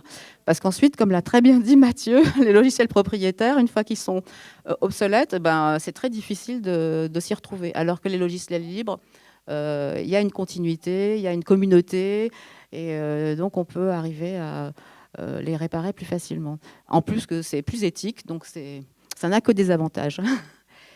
Et voilà. Ça vous arrive, les uns les autres, vous, d'avoir ces discussions-là avec les artistes, de dire, alors, est-ce que tu serais prêt à migrer quelque part, reformater les choses, basculer sur un autre univers pour que ce soit possible pour nous? Est-ce que c'est dans les discussions que vous avez ou pas? Le plus souvent, on le fait avec eux. Après, des fois, oui, il y a certains artistes qui nous font des nouvelles versions alors que l'ancienne fonctionne déjà, donc c'est bien. Et on n'a rien demandé, et ils nous en donnent déjà, donc on est content. Ils fournissent directement. Mais plus souvent, on travaille avec eux, on ne demande pas forcément. Et oui, je réfléchis. En fait, quand ils programment eux-mêmes, donc en dehors de tout système auteur, donc logiciel authoring, quand c'est du C pur, du Python, voilà, on demande le code source, qu'on puisse faire quelque chose avec. Quand c'est propriétaire, on met un veto à l'acquisition. C'est pas forcément pris en compte, hein, mais on dit on n'est pas hyper enthousiaste. Si je vois, ça a été développé sur un Apple spécifiquement, des fois pour cet appareil-là. Je dis, si on l'achète, ça va être très temporaire. Ouais. On prévient, quoi. Et tout ce qui est maintenant il y a VVVV là qui prend, il y a beaucoup d'œuvres en acquisition qui fonctionnent sur ce système-là et je connais pas encore, je me suis pas encore mis à la page là-dessus, mais il y a beaucoup de choses sur Max MSP. Bon, après c'est vachement migrable. Max MSP, ils ont fait un truc qui Dans le temps, on a un étudiant là, de Stuttgart qui est en train de faire son master là-dessus, sur les possibilités de migration sur les différentes versions de Max MSP. Il est en train de migrer quelque chose des années 90 vers aujourd'hui, ça marche plutôt bien. Il n'y a pas trop de problèmes de migration. Mais en fait, on ne peut pas agir sur l'avant-création, quoi. On peut pas, nous, ça arrive vers nous, c'est déjà dans ce format-là. Et si on doit le migrer, on le fait avec eux. Quand ça a été fait dans un environnement propriétaire comme Amiga Vision pour Ken Feingold, par exemple, qui travaillait sur Amiga Vision, un truc, on travaille avec lui à le réécrire dans une nouvelle, dans quelque chose d'open source. Donc on ne peut pas leur dire de faire autrement. Une fois que ça arrive sur notre table, le dossier arrive sur notre table, c'est que c'est déjà créé, donc on ne peut pas agir avant, quoi. Après, l'avantage qu'il y a aujourd'hui, c'est que le logiciel open source et la façon de penser open source se fait de plus en plus. Surtout par rapport à tout ce qui se passe sur la confidentialité, les données. Les gens aiment bien savoir, pouvoir voir. Et ça, c'est une bonne chose pour nous, c'est une bonne répercussion. Donc je pense que ça va se faire tout seul, en fait, au fur et à mesure. Je compte là-dessus. Et il y a personne dans les institutions, dans les gens qui forment des collections, qui acquièrent les œuvres, qui se tournent vraiment spécifiquement du coup vers ce qui est le plus difficile, en disant là personne va y aller, il faut qu'on y aille. Ou est-ce que toi tu me disais par exemple là que y a des logiciels où tu mets ton veto tout de suite parce que tu sais que ça va être très compliqué. Est-ce qu'il serait pas nécessaire maintenant là de se dire on va en perdre tout un tas si on le fait pas? Je pose la question comme ça. Hein. Moi, je compte sur les gamers et tout ce réseau en ligne. En fait, par exemple, je fais partie d'un consortium avec les musées techniques allemands qui ont, eux, beaucoup de logiciels. Ils ont beaucoup de machines, mais ils ne mettent pas les logiciels sur les machines puisque les machines sont dans des vitrines dans les musées techniques. Et ils se demandaient comment montrer aux gens ce qui se passe, comment on montrait aux gens ce qui était possible de faire sur certains ordinateurs. Et moi, je leur ai dit, mais regardez ce qui est déjà émulé, ce qui existe. Parce qu'en fait, si ça a été émulé par la communauté, c'est que ça a été quelque chose d'important dans l'histoire du logiciel. Et si donc ça a été émulé, c'est que pour montrer le meilleur exemple de ce qu'on peut faire sur un Amiga, utilisons ce qui a déjà été émulé en termes d'Amiga. Et là, c'est sûr qu'on aura un parfait exemple de comment utiliser un Amiga. Et du coup, je me dis, si ça commence à avoir un vrai impact, certains logiciels d'aujourd'hui, ils seront émulés dans le futur. Et donc, je pense que c'est eux qui font le tri, en fait. Moi, franchement, je pense qu'il y a vraiment ils ont émulé Windows, ils ont émulé, par exemple, SGI, qui était Unix. Il n'y a pas d'émulateur parce que ça n'a pas marqué l'ensemble des gens. C'était très spécifique, cet ordinateur-là. Oui, ça, c'est des ordinateurs, en fait, qui étaient dans les années 90. C'est Silicon Graphics. Et c'était le système d'exploitation était basé sur un noyau de Linux, qui est censé open source, mais c'est un petit dérivé. Et ils avaient un peu fermé les sources. Et aussi, un ordinateur lui-même, c'était combien? 85 000 Deutschmark. Voilà. Ça fait 150 000 euros. Peu près, donc voilà, on ne pouvait pas le trouver dans le magasin du coin et c'est pas voilà. Déjà que les ordinateurs, les PC à l'époque dans les années 90 c'était quand même plus cher, c'était pas encore complètement démocratisé, mais ces ordinateurs-là étaient en plus très spécifiques parce qu'ils étaient très très puissants pour la 3D. Il y a certains films hollywoodiens à l'époque où les effets spéciaux ils utilisaient ces ordinateurs-là pour les faire parce qu'ils étaient très puissants, mais c'était très précis. C'était une niche. Et du coup, il n'y a pas d'émulateur parce que ça n'a pas marqué je sais pas comment dire, la culture populaire. Je suis sur une communauté où on commence à essayer d'en faire un. Et il y a 1 an, on a réussi à démarrer justement le système d'exploitation, faire démarrer l'ordinateur virtuel. Mais il a mis 37 minutes à démarrer, juste pour afficher le bureau. J'ai même pas essayé de cliquer sur un icône. C'était une catastrophe. Donc, c'est pas du tout au point. Parce que voilà, on essaie, c'est de la rétro-ingénierie qu'on fait en fait. Quand on n'a pas les sources, ça prend du temps et souvent voilà, c'est à tâtons et c'est le problème. Après voilà. Du coup, on compte sur ce genre de communauté en fait pour conserver une grande partie de notre patrimoine industriel, logiciel et donc notre patrimoine artistique numérique, quoi.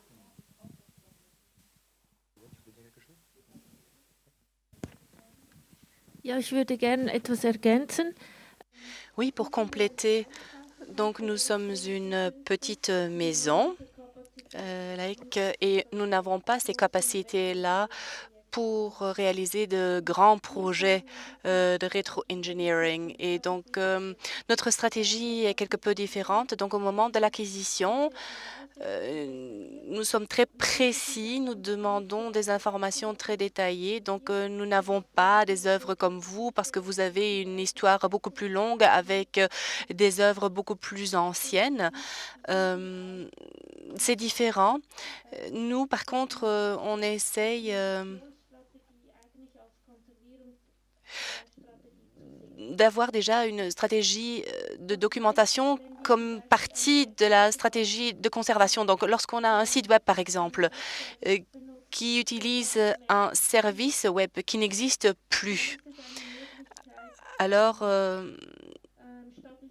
c'est une possibilité d'utiliser des archives web.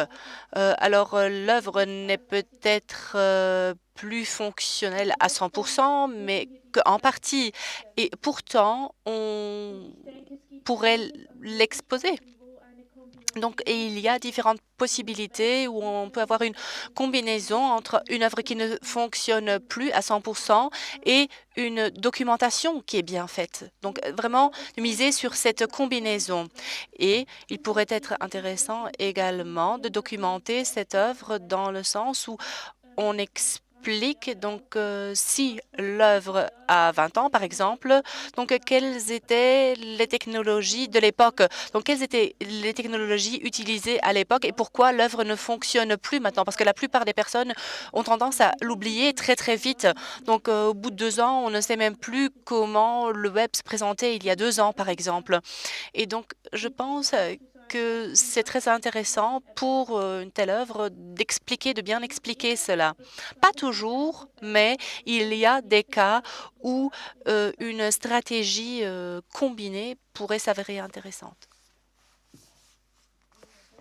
Et sur cette, faudrait peut-être être plus didactique avec les publics et leur faire comprendre que je sais pas, c'est une autre culture du visiteur, en fait, ou de la visitrice, je sais pas comment on dit. En fait, je sais que le ZKM a une réputation d'être le musée où il y a le plus d'œuvres en panne, tout le temps. Il y a des gens qui demandent à être remboursés parce qu'ils disent il y a des œuvres en panne. Et en fait, j'ai dit mais il y a toute une culture à refaire là-dessus parce qu'en fait, comme on ne sait pas à quoi ressemblait le web il y a 2 ans, et les gens ne se rendent pas compte qu'au ZKM, toutes les œuvres sont montrées sur les ordinateurs d'origine. Et du coup, on commence maintenant à écrire sur les cartels, en fait. Oui, alors ça fonctionne sur un Macintosh LC de 1980, et des brouettes. Et du coup, on commence à se demander si on ne devrait pas mettre des cartels explicatifs aussi en disant, voilà, c'est des machines qui ont des cycles de vie, qui sont instables, qui sont obsolètes. Il se peut que ça ne fonctionne pas correctement. Soyez indulgents. Je sais pas, c'est un peu un combat en ce moment. On ne sait pas trop comment amener ça. Et en fait, on fait des tours, des visites guidées avec les restaurateurs, avec Mathieu et moi, pour expliquer en fait, le travail qu'il y a derrière et que les gens soient un peu plus compréhensifs sur... Voilà, donc il y a des choses qui fonctionnent pas très bien, mais en fait, à l'époque, ça marchait pas non plus très bien. Il y a plein d'œuvres qui étaient montrées en festival parce qu'ils ne tenaient pas plus de 3 jours. C'est pour ça que c'était montré en festival. Et maintenant, on essaie de les faire exposer pendant 3 ans. Je pense à Zapping Zone au Centre Pompidou, qui est exposé depuis plus d'1 an avec des tubes cathodiques, avec des Apple II GS, alors que c'est une œuvre qui devait être montrée quelques semaines à chaque fois. Et là, c'est fait plusieurs mois. Elle tient le coup, mais... Enfin, c'est pas pour rien que c'était montré beaucoup en festival, en fait, parce qu'il y a des choses qui sont pas très stables sur le long terme, quoi. Donc, c'est une autre culture à faire pour les visiteurs, je pense. Sophie. Oui, je voulais revenir aussi sur la stratégie justement de conservation. Et nous, on a la même politique finalement qu'à la HEC, où on est une petite équipe. Donc, on attache énormément d'importance à la documentation. Et à chaque acquisition, il y a un questionnaire qui avait été fait pendant le projet Interreg, il me semble. Oui, tout à fait, oui. Qui répertorie ce qui finalement, donc les spécificités techniques de chaque œuvre, mais pas uniquement techniques, et ce qui finalement est important pour l'artiste dans le futur. C'est-à-dire, une fois qu'on ne peut pas forcément discuter avec l'artiste parce qu'il a disparu ou elle a disparu, on aura cette trace qui montre qu'est-ce qui était important au sens de l'artiste pour l'œuvre, et donc comment les restaurations peuvent être imaginées en fonction.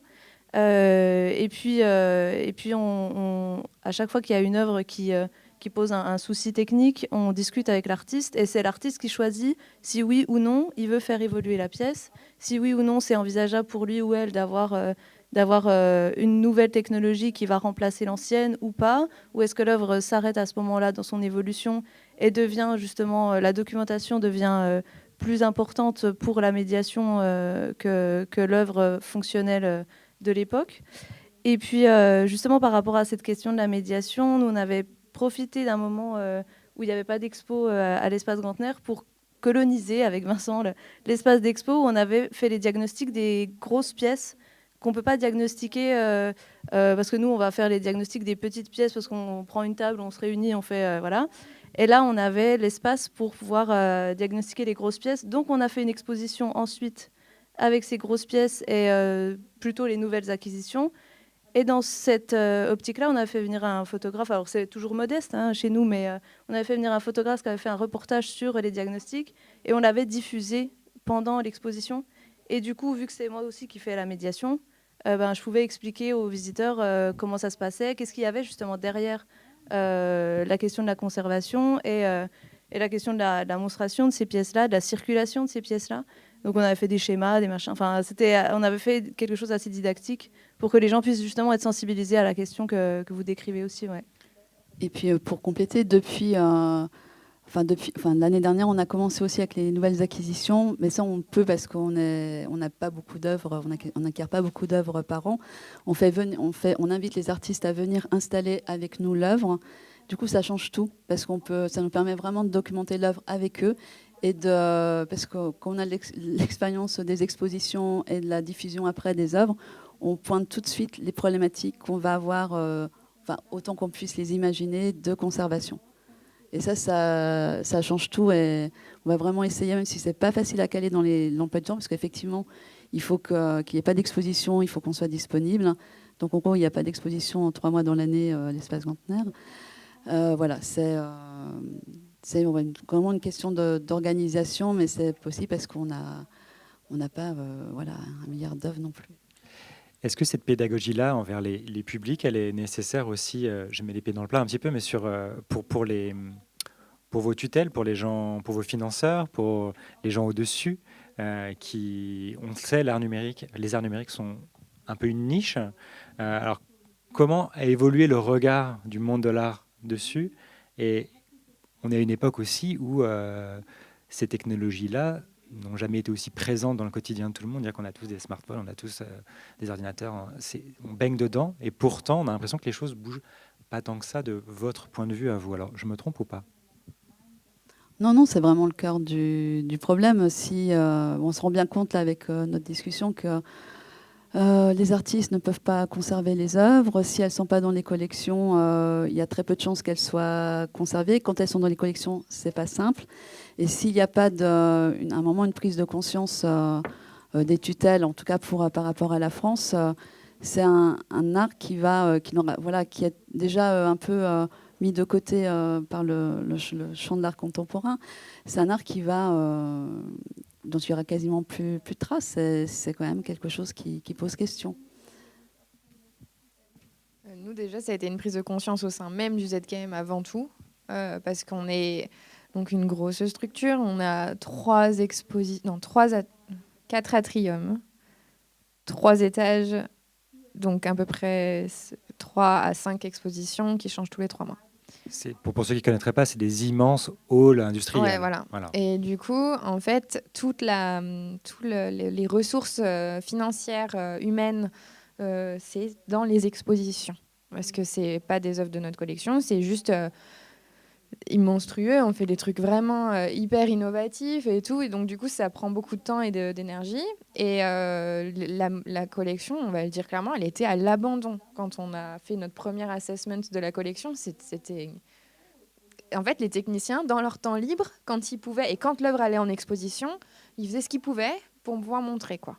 Il n'y avait pas de travail de documentation, de réflexion. C'était toujours plan B le plus vite possible pour pouvoir la montrer en expo. Et donc depuis 2017, on se focus là-dessus. Donc déjà, il y a eu la création d'un département de la collection qu'il n'y avait pas à la base. C'était quand même hallucinant pour la plus grosse collection du monde d'art numérique de ne pas avoir un département de collection. Et maintenant, on essaye de faire encore plus haut et faire comprendre que la restauration, c'est très important au niveau maintenant national, même au niveau du land.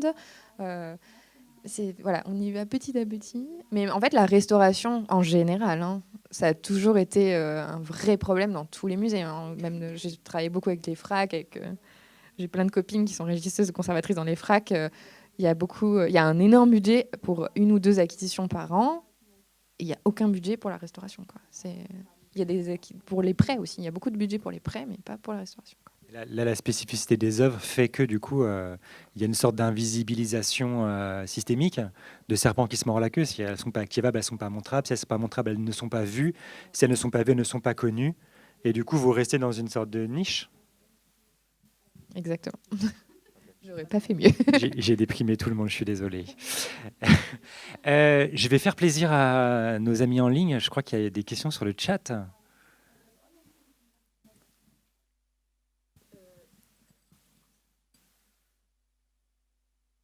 Sinon, je la relaye si jamais ton micro ne marche pas, tu me dis. Là, ça marche, ouais. Alors, on n'a pas une question, mais c'est plutôt à titre informatif. On a un message de la part de Marie Saladin de la BNF, donc Bibliothèque nationale de France. Pour information, la BNF conserve au titre du dépôt légal une collection d'art numérique, toujours en cours de définition, loi d'Arcos 2021. Elle est consultable sur rendez-vous. Et un travail de recherche EUR Artec a été mené de 2015 à 2022 sur le thème art numérique et postérité et machine à lire les arts numériques. Une publication de début 2023, sorte de memento à l'usage des professionnels qui souhaitent se prêter à l'expérience, va paraître. Ce compte-rendu de 10 ans pourra ainsi être utile à tous.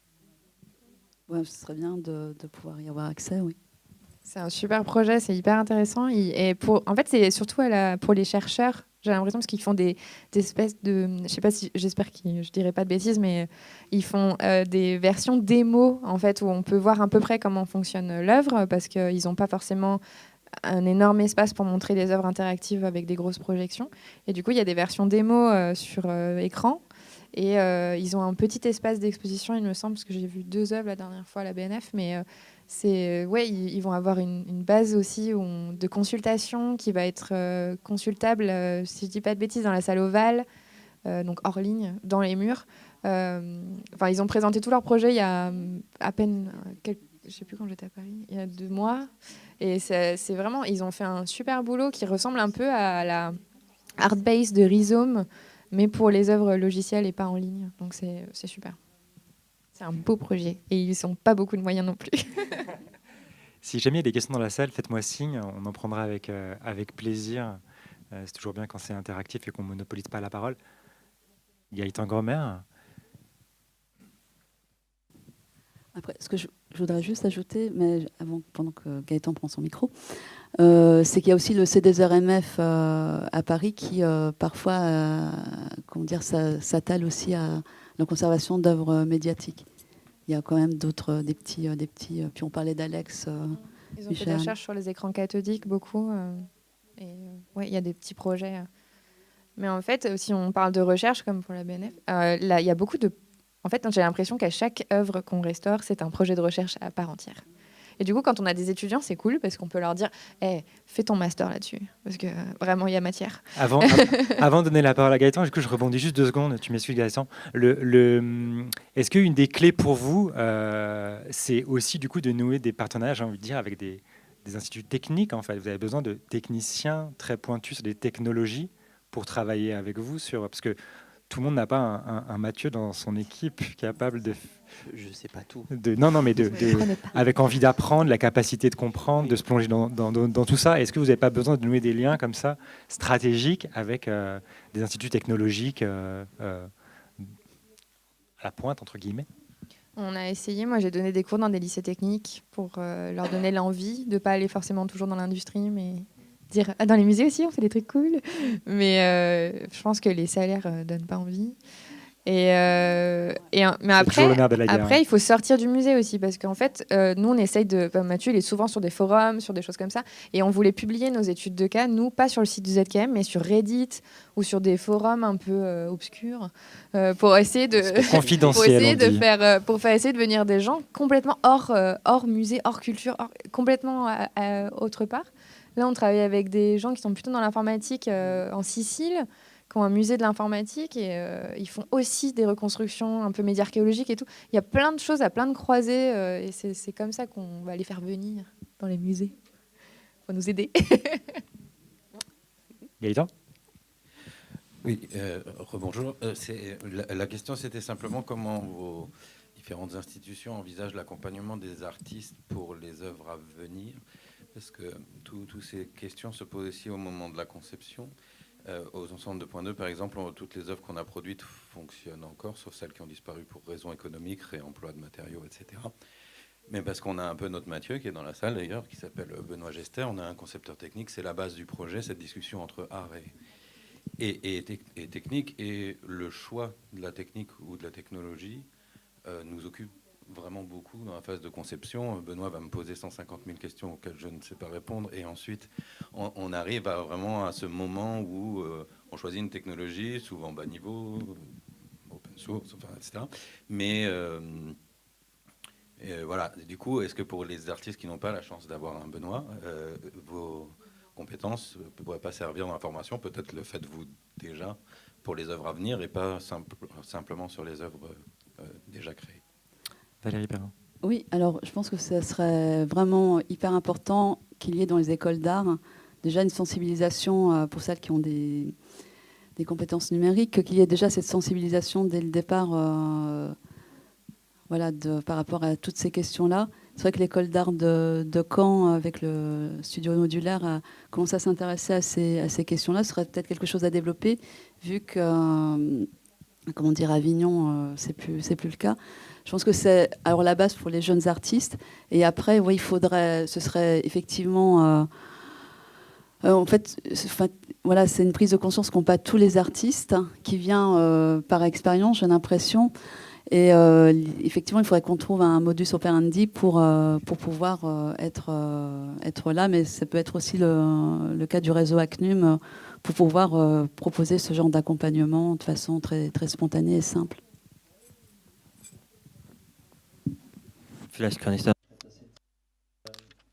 Oui, je peux éventuellement compléter, car je monte des expositions en tant que technicien et je travaille donc directement avec les artistes. Et très souvent, lorsqu'on parle, je leur demande donc comment est-ce que vous avez mis en œuvre, c'est quoi la technique, la technologie qui se cache derrière. Et lors de ces entretiens, de ces discussions, au moment des vernissages, des expositions, on en parle, quelles sont les options, qu'est-ce qui aurait pu être résolu d'une autre manière? Est-ce qu'il y a des alternatives open source ou peut-être nous, en tant que techniciens, on peut apprendre quelque chose des artistes? Donc, il faut vraiment qu'il y ait un échange, mais dans les deux sens. C'est vraiment très enrichissant. Pas forcément par rapport à la collection, mais vraiment pour les objets, pour les œuvres qui sont exposées actuellement. Oui, et peut-être un petit complément. De ma part aussi. Donc, au moment de la production des œuvres, généralement, nous ne sommes pas concernés, on n'a aucune influence. Mais au moment de l'acquisition, surtout quand il s'agit d'œuvres récentes et lorsqu'on a un contact direct avec les artistes, là, on apprend vraiment les uns des autres. Donc, moi, j'apprends quelque chose de l'artiste. Les artistes apprennent de nous parce que, voilà, nous parlons de nos besoins. Pour la documentation, on a besoin de savoir ceci ou cela. Et l'artiste, il en tire des conclusions pour ses prochaines œuvres. Lozano Hammer qui a fait un super guide de bonnes pratiques pour les artistes pour être acquis par les musées. Donc, souvent, je le glisse dans mes mails en pré-acquisition. Je dis voilà. Là, il fait des to-do list avec tout ce qu'il faut prévoir pour donner au musée. Et il y a toute une partie sur avant la conception. Et ça, c'était super. C'est Lozano Hammer et c'est Best Practices. Et c'est rempli d'humour. C'est super agréable à lire en plus. Ouais. Et donc, il y a toute une partie sur avant la conception, pendant la conception, au moment de demander un musée pour l'acquisition, comment on livre le travail. Et en fait, Lozano Hemmer, il a beaucoup d'œuvres dans beaucoup de collections et il fait beaucoup de conférences, beaucoup comme ça. Et en fait, son guide des bonnes pratiques, c'est devenu notre Bible. Parce que, en fait, nous, quand on demande des choses, on est les conservateurs, on est embêtants, on demande toujours des trucs bizarres. Alors que là, c'est un artiste qui parle à d'autres artistes et qui leur dit « Alors, selon moi, après tout ce que j'ai eu comme expérience, voilà ce que je peux vous dire aujourd'hui de ce qui va marcher si vous voulez être acquis par un musée ou par une galerie ou par un collectionneur privé. » Voilà. Mais comme noch Oui, un autre point auquel je pense, très souvent, les œuvres ne sont pas stables au tout début quand on les reçoit dans les collections. Et l'artiste continue à développer l'œuvre jusqu'à ce qu'elle soit stable, parce que peut-être au moment de la première exposition, il y a des problèmes, et puis il essaye quelque chose, il transforme quelque chose. Au moment de la deuxième exposition, c'est peut-être déjà mieux, mais il y a autre chose qui cloche. Donc,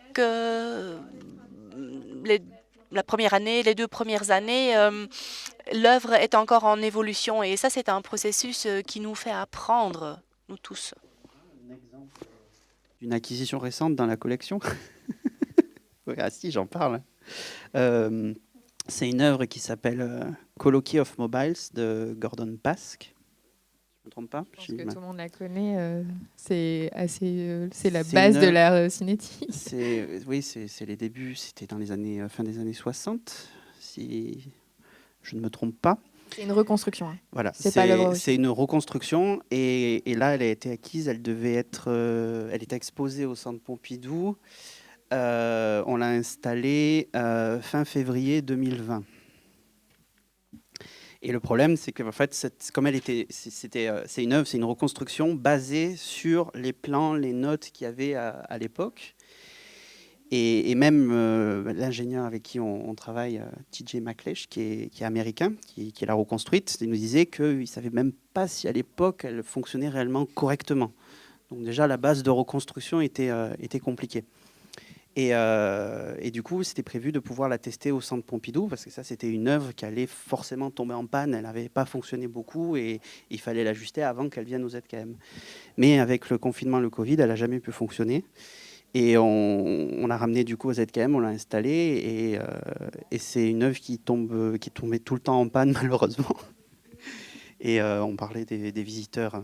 Celle-là, oui, c'était un problème. Et TJ étant aux États-Unis, on devait essayer de voir avec lui comment corriger ça en visio. Et je pense que c'est un bon exemple aussi d'œuvre de reconstruction nouvelle qui est un peu aussi expérimentation et qui fait partie de la chose. C'est un prototype et dans l'acquisition, il y a écrit qu'en fait, on va passer. maintenant qu'elle est au ZKM, c'est nous qui allons améliorer le système jusqu'à qu'il soit stable. Mais les œuvres casse-tête, cadeaux. Ouais. Oui. Mais en fait, c'est hyper important. Voilà. C'est par rapport à la politique d'acquisition. Colloquy of Mobile de Gordon Pask, c'est une clé dans la compréhension de beaucoup de choses en Media Art Histories. Et on a beaucoup discuté avec notre chef des collections, donc Margit Rosen, qui est une spécialiste de la cinétique. Et on a toujours cette balance entre se dire ouais, ça va être dur, on va galérer, mais en même temps, au niveau de l'histoire de l'art, c'est hyper majeur. Et du coup, là, les dernières acquisitions qu'on a faites, c'est celle de Edmond Couchot, qui est quand même une image centrale de l'art français. On a beaucoup d'œuvres, donc on a acquis en cadeau donc, toute sa collection de peintures cinétiques. Rien ne marche, on ne sait même pas comment ça marche. Mais moi, j'étais là, mais en fait, si, on va pas laisser ça aller à la poubelle, quoi. Il y a un moment... Et du coup, c'est un super projet de recherche. On va y passer des années. On travaille avec Marie-Hélène Tramus. Et c'est hyper intéressant, même juste pour nous. Même si on n'arrive jamais à le faire fonctionner complètement, ça rentre dans une collection, c'est accessible aux chercheurs. Et donc, voilà, je me dis des fois, on dit non. Mais si, au niveau de l'histoire de l'art, c'est majeur, ce qu'on dit nous, ça n'a pas forcément d'impact. Tu lances un appel à tous les étudiants qui aimeraient faire une thèse. Il y a un sujet, c'est ça? Oui. Voilà. Mais il y a déjà des étudiants à Paris 8 qui sont intéressés. Il y aura une super conférence d'ailleurs en novembre sur Edmond Couchot. Je crois que c'est en novembre. Avec plein d'intervenants, c'est sur 2 jours. Ça va être vraiment, vraiment bien à l'Université Paris 8. D'accord. Je voulais juste préciser pour les acquisitions d'œuvres, les guides qu'on pourrait donner, c'est juste des guides. Après, voilà, faut pas non plus se restreindre selon l'œuvre. Si un artiste veut vraiment utiliser cette technologie, bon, qui sait que ce sera problématique pour le futur, on peut en discuter. Mais c'est bien les challenges, hein, des fois. Il n'en faut pas trop. Mais, mais voilà, après, c'est comme pour les cas de restauration, c'est du cas par cas à chaque fois. On a encore une question sur le chat. Oui, pour rebondir sur les guides d'acquisition, donc on a Alex M qui nous dit que Raphaël Rosendahl a fait un travail très intéressant concernant ces guides et qu'il a fait notamment des modèles de contrats pour faciliter l'acquisition d'œuvres en ligne. Et on a une question pour Mathieu, pour le projet de ZKM dont tu parlais tout à l'heure. Au lieu de tout réécrire, émuler le système n'était-il pas possible ? J'ai essayé, mais je ne pouvais pas émuler correctement l'acquisition vidéo. C'est le problème des émulateurs, c'est qu'ils sont très bien pour émuler, mais quand on doit souvent les relier à du matériel réel, il y a beaucoup de problématiques qui arrivent et ça devient très très vite un cauchemar. Donc je préfère passer quelques mois à programmer proprement quelque chose qui sera future-proof que l'émulation, c'était un peu bancal, mais c'est vrai que j'y avais pensé. Souvent, cette question de l'émulation, et en fait, nous, c'est des œuvres logicielles avec des milliers de trucs branchés sur l'ordinateur. Donc, on ne peut pas émuler ça. Genre, on a beaucoup de laserdiscs qui sont contrôlés par ordinateur, par un Amiga, par un Macintosh. Oui, on peut émuler Amiga OS. Oui, on peut émuler Mac OS. Mais on fait comment pour brancher un laserdisc à un ordinateur contemporain? Donc là, il y a un super projet d'ailleurs qui est dans un autre, pareil, pas dans le milieu muséal, c'est dans le milieu des gamers. Ils ont fait un émulateur de laserdisc et une manière de numériser les laserdiscs sur tout ce qui est analogique et numérique, parce qu'un laserdisc, c'est les deux. Et on va le tester là, ce mois-ci. Donc, on donnera des nouvelles aux autres musées si ça marche. Parce que là, ce serait une vraie solution. Je pense beaucoup à l'Orna de Lina Hirschman, qui est majeure. Et je sais que vous l'avez dans votre collection. Et donc, si ça marche, on pourrait le numériser correctement avec les frame numbers et le jouer dans l'émulateur de laserdisc Daphné, et ils ont même fait un émulateur hardware qui s'appelle Dexter. On va tout tester et on va vous dire ce que ça donne. Mais on a plein d'œuvres sur laserdisc et le laserdisc n'est plus reproductible. Non. C'est fini. Si celui-là il meurt. Donc encore une fois, c'est au cas par cas. Là, Voilà. moi, dans mon cas, c'était très compliqué et pas une bonne idée. Mais selon, oui. En tout cas, ça donne super envie qu'on fasse tous ensemble. On travaille déjà avec la HEC de façon régulière, mais suite au projet européen, j'y reviens toujours, parce que c'est vraiment quelque chose qui nous a marqué, qui a été vraiment décisif, je pense en tout cas pour les personnes qui ont participé. Je pense que c'est vraiment hyper important qu'on puisse faire une sorte de communauté et partager nos expériences. Surtout que vous avez On a un wiki maintenant qui est ouvert, que Mathieu a créé, qui marche super bien, qui est super cool. Et il y a une partie du wiki qui est ouverte au public. Et dedans, il y a tout notre système de documentation et toute notre procédure d'acquisition. Et c'est des liens qui sont compliqués pour l'instant parce que du coup, c'est la partie ouverte du wiki, mais ça va s'améliorer. Normalement, le wiki, c'est censé être tout ouvert, mais on ne peut pas encore tout ouvrir. Et j'ai dû tricher un peu pour ouvrir certaines pages, tout ça, mais on est en train de travailler dessus. Mais c'est pareil, c'est un projet à côté. On n'était pas trop censé faire ça, mais comme pour la documentation, on ne pouvait plus faire comme on faisait avant, c'était plus possible. Et on s'est dit, oui, un wiki, ce sera ce qu'il y a de mieux. Donc, moi, j'ai une petite question, parce que j'avais vu qu'il y avait le MoMA, la tête, qui avait fait un projet, c'est Matters in... et il y a aussi de la documentation en ligne. C'est quelque chose auquel vous vous référencez ou C'est la base de notre documentation. On a adapté le modèle de la Tate, enfin de ce projet, Matters in Media Art.